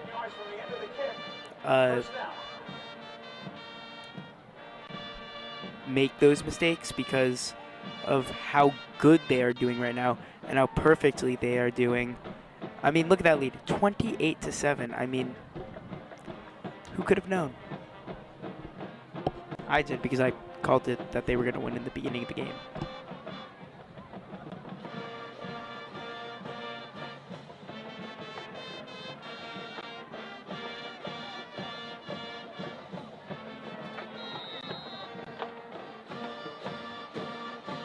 So Guzman will come back out. Quick pitch to Lawrence. Lawrence trying to go to work and put this game to bed. He's continuing to drive. I do think he'll almost get the first down. Troxel was the one to bring him down. 8 on the play, it'll be 2nd and 2 Trojans. So we'll bring up a 2nd and 2. We'll see if they run one more play here in the 3rd quarter.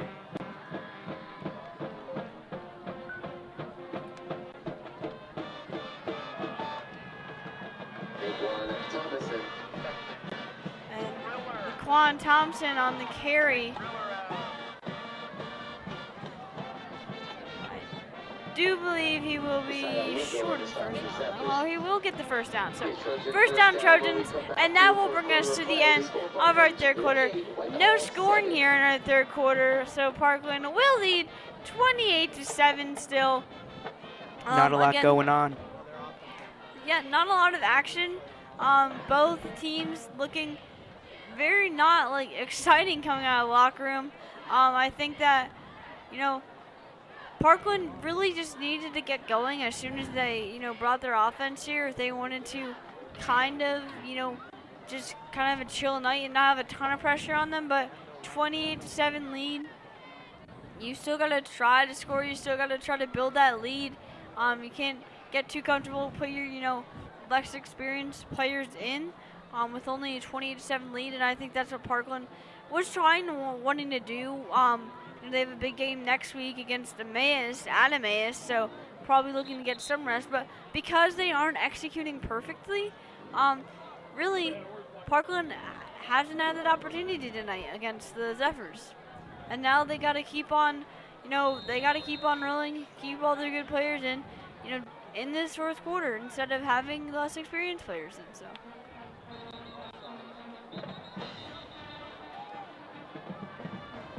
And again, another penalty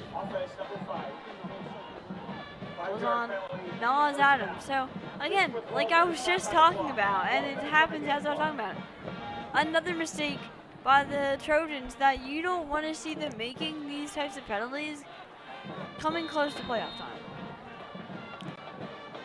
Yeah, they don't want to give other teams that outlook that they make a lot of those very risky plays, and it makes those teams think that they're doing badly when they're doing amazingly. All right, Guzman. Guzman will do a quick pitch to Lawrence, and Lawrence is going to get good yards there. TJ Lawrence. Quick scoring update from Bethlehem with 6:10 remaining in your 3rd quarter of play. It's Freedom 14, Easton 12. He will not be able to get the first down there, though. He'll be short, and it'll bring up 2nd down. 2nd down and 4. So he was able to get 11 yards in that play. So good run by Lawrence. And Lawrence and Guzman in the backfield. They'll continue to feed TJ. I mean, TJ is one of the powerhouses of the game tonight. He is really making not all, but most of the, actually just some of the big plays, because he's still got like Doberman and all the other amazing players. But I mean, TJ, especially in that first drive, being like going all those yards. He didn't get that first touchdown, but he still did very well.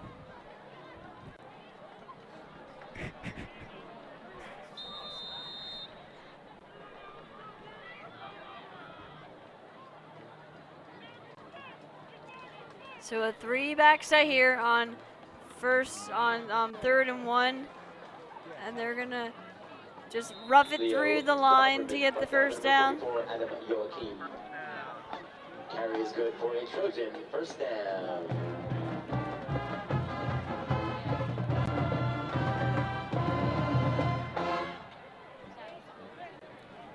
So the Trojans moving the chains.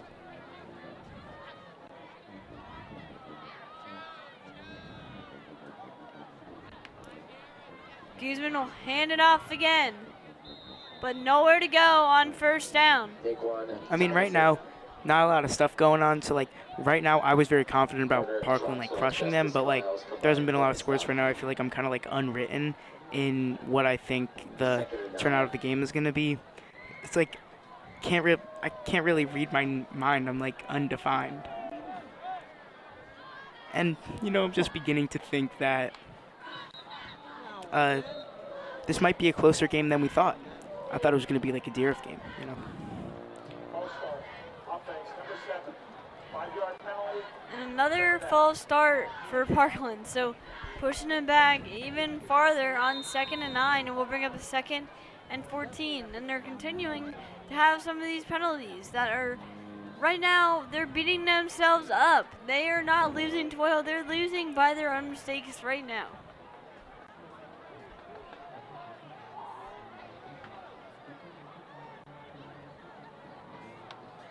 Yeah, so, like, the ending is kind of, like, unplanned right now. I mean, I think Parkland's still going to be able to win. I mean, just look at that play right there. Big play there on 2nd and 14. There, Guzman was able to get a connect with Adams for a big play there in the first down to bring some momentum and life back into this offense.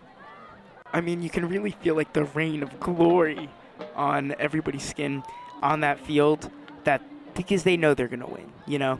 They can really, like, feel that on, like, their skin, just, like, the victory.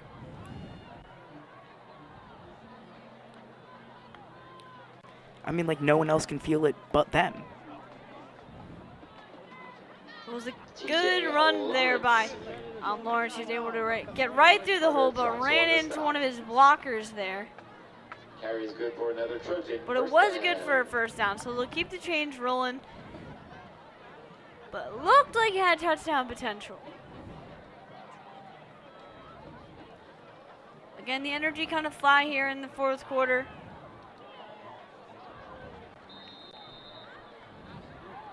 Quick completion there from Guzman to Doberman. That was the number 2, Reed Andrews, sorry.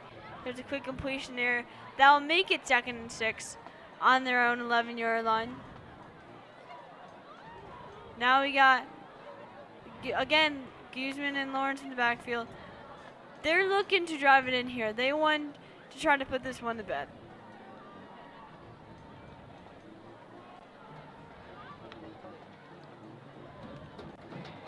And after the handoff, Lawrence just wrapped up pretty much before he even got the ball from Guzman. Again, nowhere to go. That Parkland, that Whitehall run game is doing excellent tonight. They were right on that play. You see, Lawrence really didn't even get the ball there ready to run before he was already being brought down.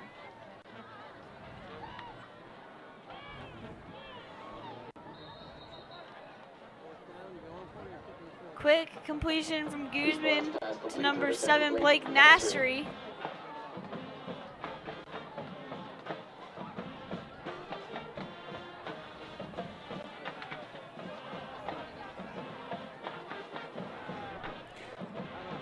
Yeah, it's like, I mean, they're feeling so confident right now. It's like they just, like, hopped off like a plane to, like, LAX, you know?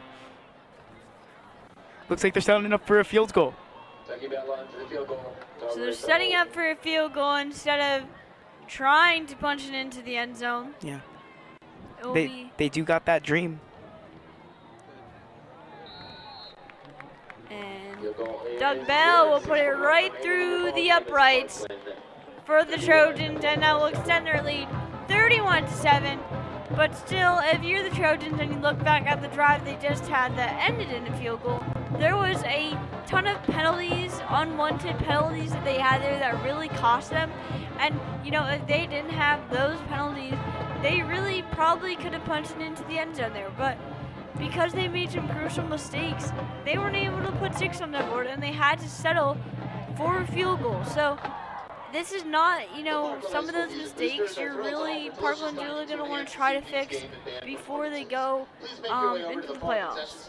Yeah, I mean, like, for, like, some of the football players, it's getting a little chilly out there. You might need a cardigan. And, like, I feel like Orfield Stadium right now for Parkland is just, like, the land of fame for them. I mean, they are doing so well. I mean, now it's, like, 31-7. I mean, just, like, the fame and just all that excess. I mean, it's like they're just looking around and they look to their right. It's like they're in LA, like seeing the Hollywood sign and everything. And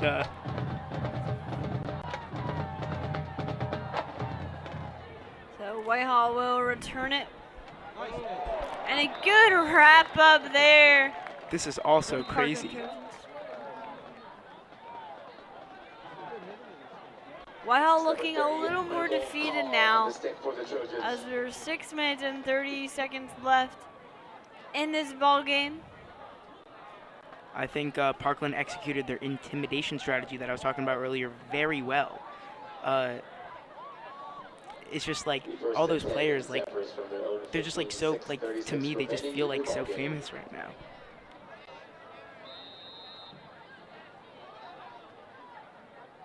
Hopefully they don't have too much pressure and get a little bit nervous and sell the game. So Tanner Dogmanis on first down. He's going to fire to his brother Talon. Tanner Dogmanis pass complete. I think right now Parkland, they kind of just have to, like, you know, for them not to put their hands up and keep on going.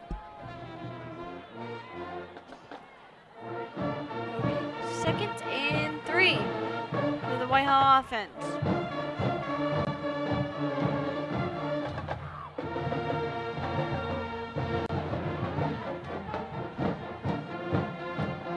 Sophomore Tanner Dogmanis, and it looks like there'll be another penalty on the play. I think this will be on Whitehall and back them up on second down. So we'll back up Whitehall. Whitehall will have 2nd and 8 now.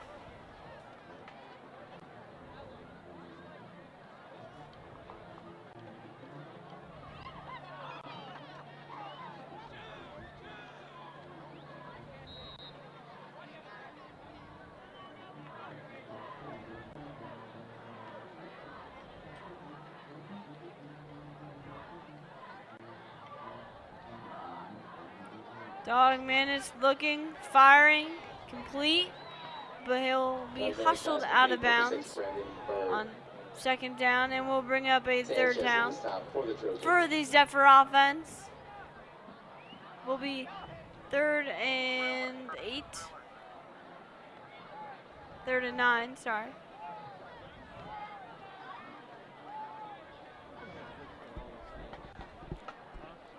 I mean, they're really seeing all of the lights right now, you know, all of the lights.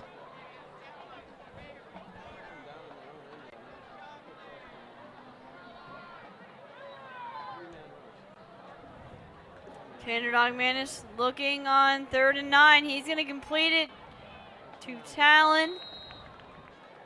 Talon will be close to, I think he will get the first down and move the chains through this Zephyr offense. Again, good completion there, right over the middle. It's what works. Now Talon Dogmanis, Tanner will keep the ball, tuck it and run for a first down and more. Now this Zephyr offense has some life, and they're moving the chains 2 plays in a row. This is all part of Parkland's plan. They're trying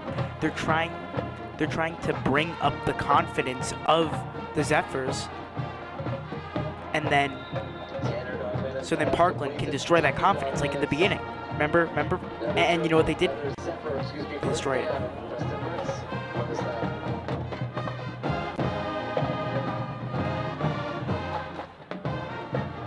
So there's another first down for the Zephyrs. And they will have 1st and 10 on their own 48-yard line. Look at the amazing Trojan marching band. Look how well they're doing, especially the seniors up there. Dog Manis fires deep as he gets So it. And close. it was almost intercepted. Very close on the tips of the fingers of Nas Adams. But instead, they'll have 2nd and 10, and it even looks like they're dropping that Whitehall. They're pushing them back from a penalty.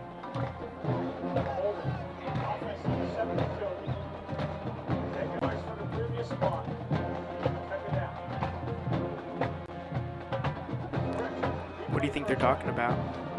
What play do you think they've come up with? Well, they're probably looking to fire deep right now. I mean, they have a 2nd and 10, so actually 2nd and more than 10, 2nd and 15, so they're looking to move the change here. Hopefully it's one that Parkland can You see, defend. I was wrong, but they ran the ball and Parkland wrapped it up easily.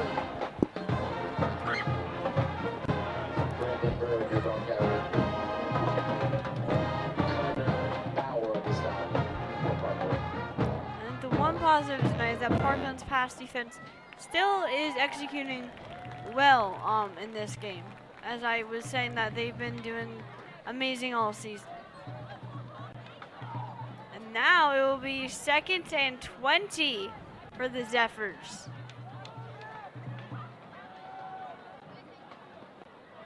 Tanner, rolling out.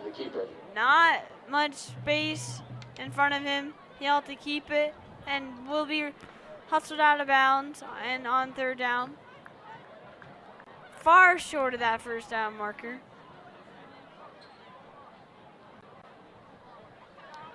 He'll only gain 1 yard, so 3rd and 19 with 4 minutes remaining in this ball game. Again, Parkland up 31-7 over the Whitehall Zephyrs. Definitely closer than I thought it was going to be. It's still like a good lead, but I mean, I thought it was going to be definitely, whoa. Parkland definitely let them have that play. It's all part of the plan, remember? Intimidation, building up that confidence, and destroying it. Sometimes, less is more.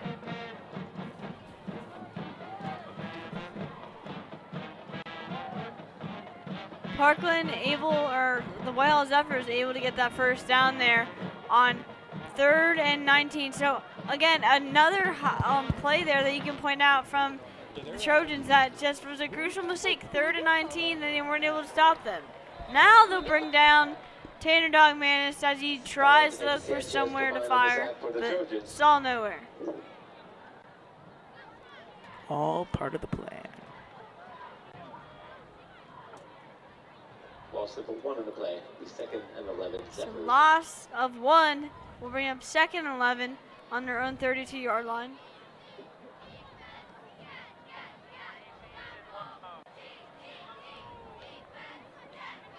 Tell him to stop making out in front of the camera. Are they actually making out? No, all but.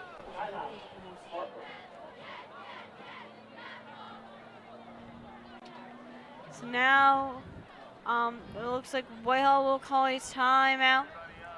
And Whitehall, really with 3 minutes left, lead 31-7. Whitehall, it's unrealistic to say they'll come back into this game. I think that, finally, you can confidently say, Jordan, that your Trojans have won tonight with only 3 minutes left to go and a comfortable lead here.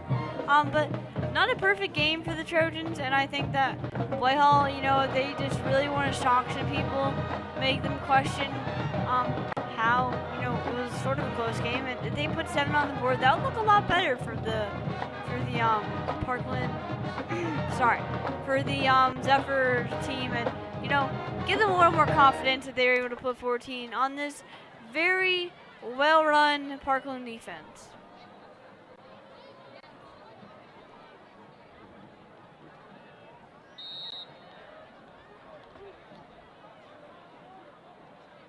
Tanner Dog Manis rolling out, stopping, looking. That was some great defense by the Trojans, as always. Third and 11.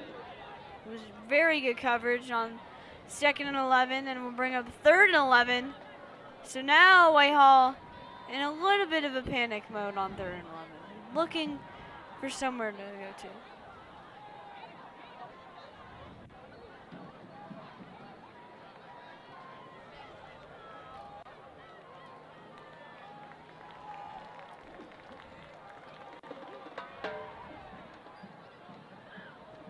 I think it was good that Whitehall, really try to bring their game, really show Parkland, because in the beginning, Parkland was very confident that they were going to crush them like what they did to DRF, but it was closer than expected.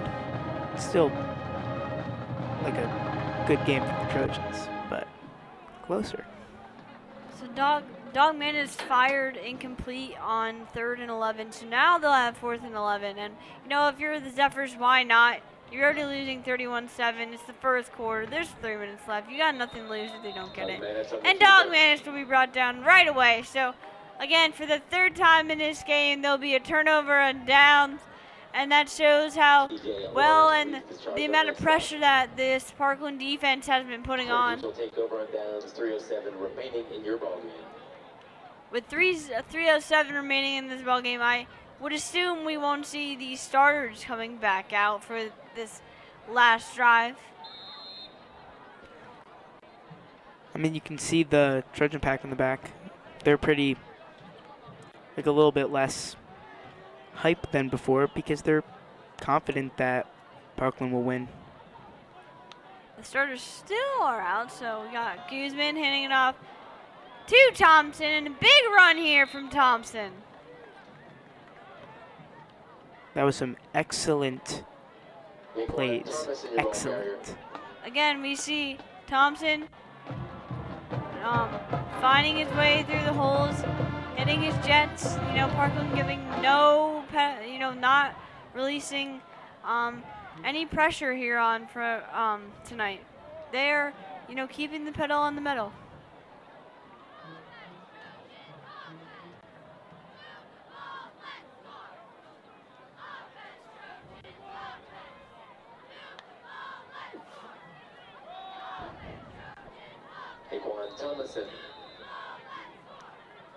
So Naquan Thompson ran the ball again in the backfield with Guzman. He really got no yards there. So again, I think the Trojans will just kind of try to run the clock out here. With 2 minutes left to go, we'll see the junior Caleb Corsa come in the backfield, join Guzman in the backfield. We can also see Parkland TV and Film's very own number 71, Thomas J, playing on the offense right now. Great guy.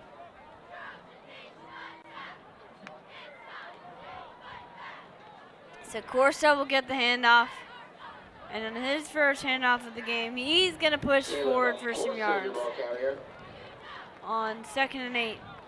Now I feel like Parkland is just trying to run the clock. Valkowski and Hudak come on in to stop. Remember, ladies and gentlemen, for your post-game entertainment, the Parkland High School Trojan Marching Band will perform their entire competition program at the conclusion of tonight's game. Please remain after the game. Parkland definitely is trying to run the clock out. Only a minute left to go. They got nothing to worry about. They have a comfortable lead here. This is pretty much just all for show now on 3rd and 1. Parkland just taking their, running the play clock down as far as they can. I'm really just trying to run some plays here. I kind of am surprised that Guzman is still in at this point. Usually teams don't like to put their stars in at the end of the game in case of injury. But again, I think that there's a lot to take away from this game. There was a lot of good highlights from Parkland, but there was also some things from Parkland that made you question and made you a little bit concerned why they were still making those mistakes with the playoffs almost 2 weeks away. They got the Emmaus Green Hornets, who's an excellent football team. And then it's time for the playoffs. So Guzman will probably just take a knee here with 10 seconds left to go.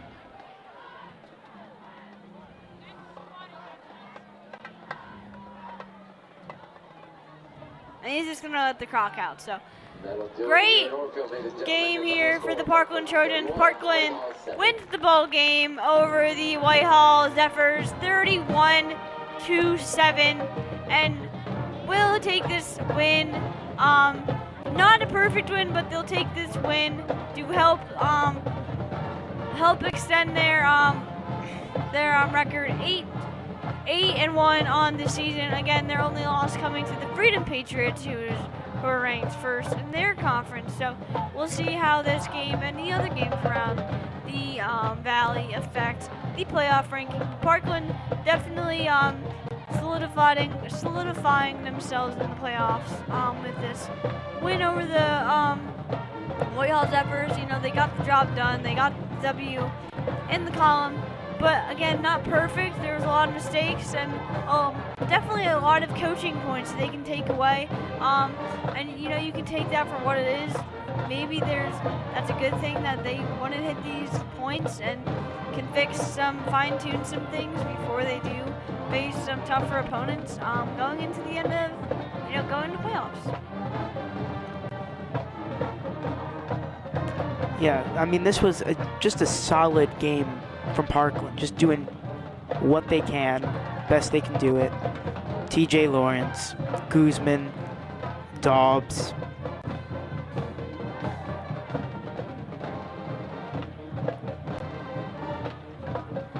So, yeah, just definitely some good execution here. I'm sure Coach Munchman's going to have a lot of things to talk about the team, throughout the team today. But there's not it's not all negative too. There's a lot of good things. The offense had some very explosive plays.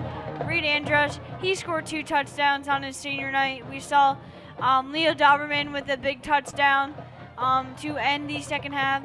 Guzman made some big plays at quarterback. Again, all seniors. We saw Preston Mertz with not 1, but 2 interceptions on the night. Just some great plays here all around. A lot of them by seniors, and that's, kind of what you expect on your senior night.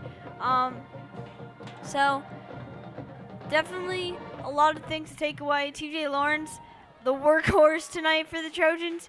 He had a big workload tonight, took a lot of carries. He's going to have to rest his body well to face the Green Hornets next week. But, he did his job. The sophomore had a great game, got all the yards, and, powered through all he needed to get the Trojans this win. And I think Parkland, one of the other takeaways from this game is that Parkland's run game wasn't as strong against this Whitehall team. And, that can either be Whitehall's running defense being good or Parkland's pass running offense, struggling a little bit tonight. So definitely a good game for Parkland and a good game for Whitehall, but there's a lot of things to take away from this game. And if you're Whitehall, I think the positive tonight is that, Parkland did not kill you. If I'm being honest, I kind of expected Parkland to have their second string players in the second half, but that didn't happen. And honestly, if you're Whitehall, that's what Parkland does to people. So you're kind of taking that as a positive, and you are pointing out the good and the bad that you did in film, but you're saying, hey, we gave the Parkland Trojans a game in this first half here. It got away from them a little bit in the second half. They weren't able to really do much. Very unproductive second half from both teams. But all around, good game and a lot to take away. So Jordan, what's a Zephyr? Funny you should ask. A Zephyr is a streamliner train set of locomotives or power cars with matching passenger cars. Zephyr trains with proper names include Amtrak, Burlington Rock Island Railroad, Chicago, Burlington, and Quincy Railroad, as well as other trains. I mean, just gives you a little bit of history behind the Whitehall Zephyrs. And of course we know what the Trojans are. The GOATs. Trojans win. Yeah, I do think Whitehall actually, it used to be like a gust of wind. What a Zephyr was, because both of my parents graduated from Whitehall, and I know that's what it used to be, but now it's a train. So again, good win by the Parkland Trojans tonight. Gonna take big win here in week 8. You'll see them next week at Emmaus, so you won't be with us next week. But maybe we'll have a playoff home game here. But good job by the Parkland Trojans to pull out this win here. Pretty dominating win, 31-7. Some mistakes they can take away from, but all around good game to take them into the playoffs.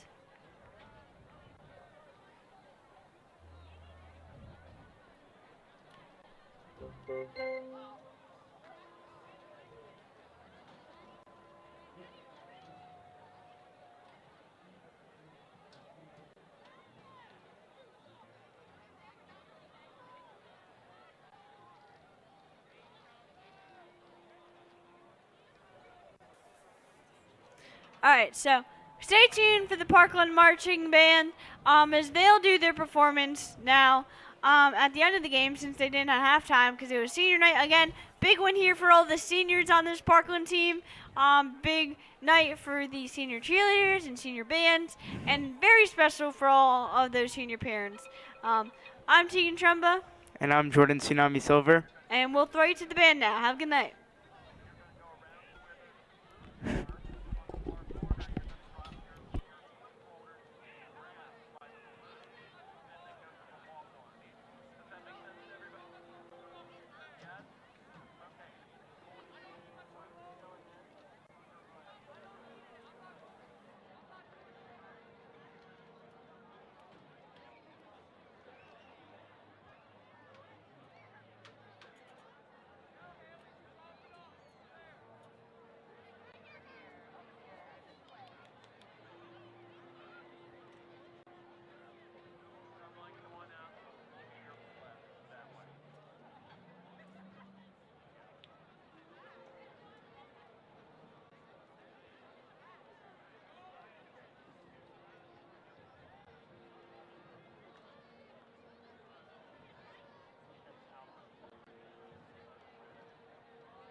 evening, ladies and gentlemen.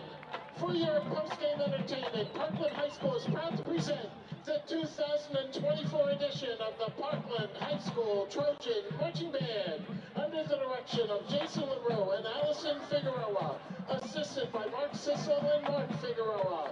Our percussion coordinator is Justin Tanzos, assisted by Emily Boger and Stan Griffiths. Our color guard coordinator is Sydney Sherrier, assisted by Giovanna Romano. And our marching band coordinator is Mrs. Connie Baxter. Music arrangements by Mark Figueroa.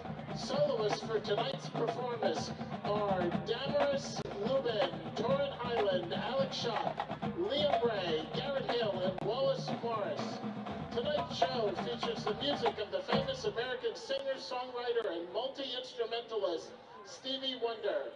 For the second time in the school's history, the Parkland Trojan Marching Band will be performing in the 6th ABC Thanksgiving Day Parade in Philadelphia on Thanksgiving Day. Congratulations on this special invitation and good luck on your performance. Tonight's show is dedicated to our seniors, with our thanks for all of their contributions and dedication during their many years in the marching band. We wish them great success in their future endeavors. And now, under the field direction of drum majors Caitlin Attia, Adeline Sistronk, and Andrew Rivera, put your hands together and let's party with the Parkland High School Trojan Marching Band.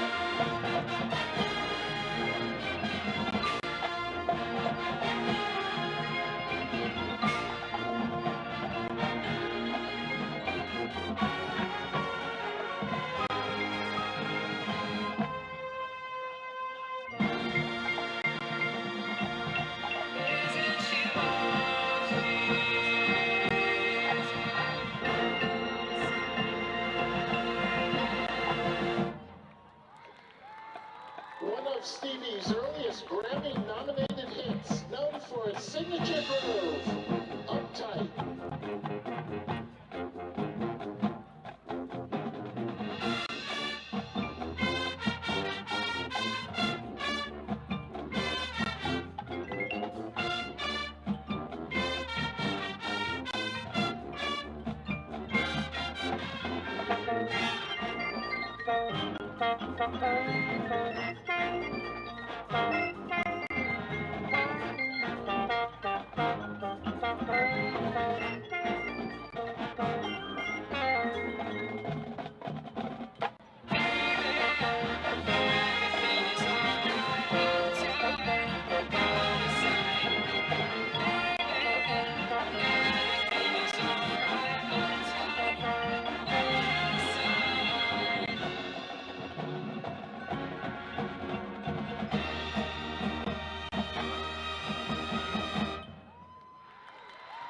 This 1977 hit was written to celebrate the birth of Stevie's daughter, Aisha, and has gone on to become a pop and jazz standard.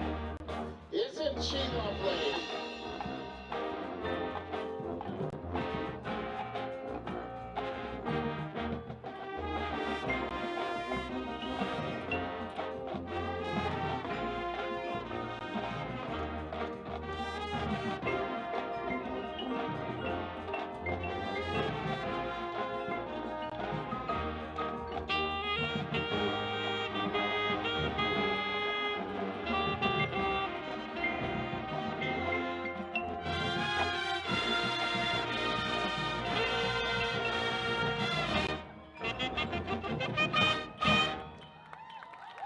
Peaking all the way at number 3 on the U.S. pop charts, this next hit has had many people dancing for decades. The first single fully produced by Stevie himself, Signed, Sealed, Delivered.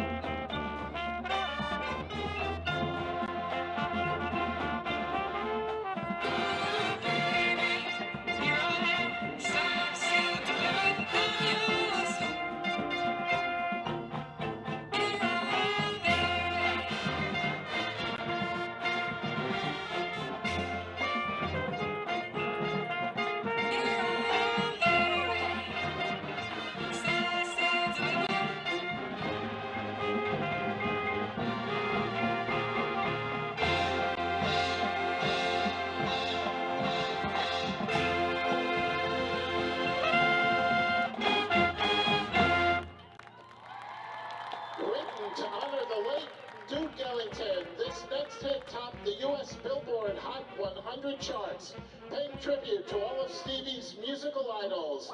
Let's hear it for Sir Duke.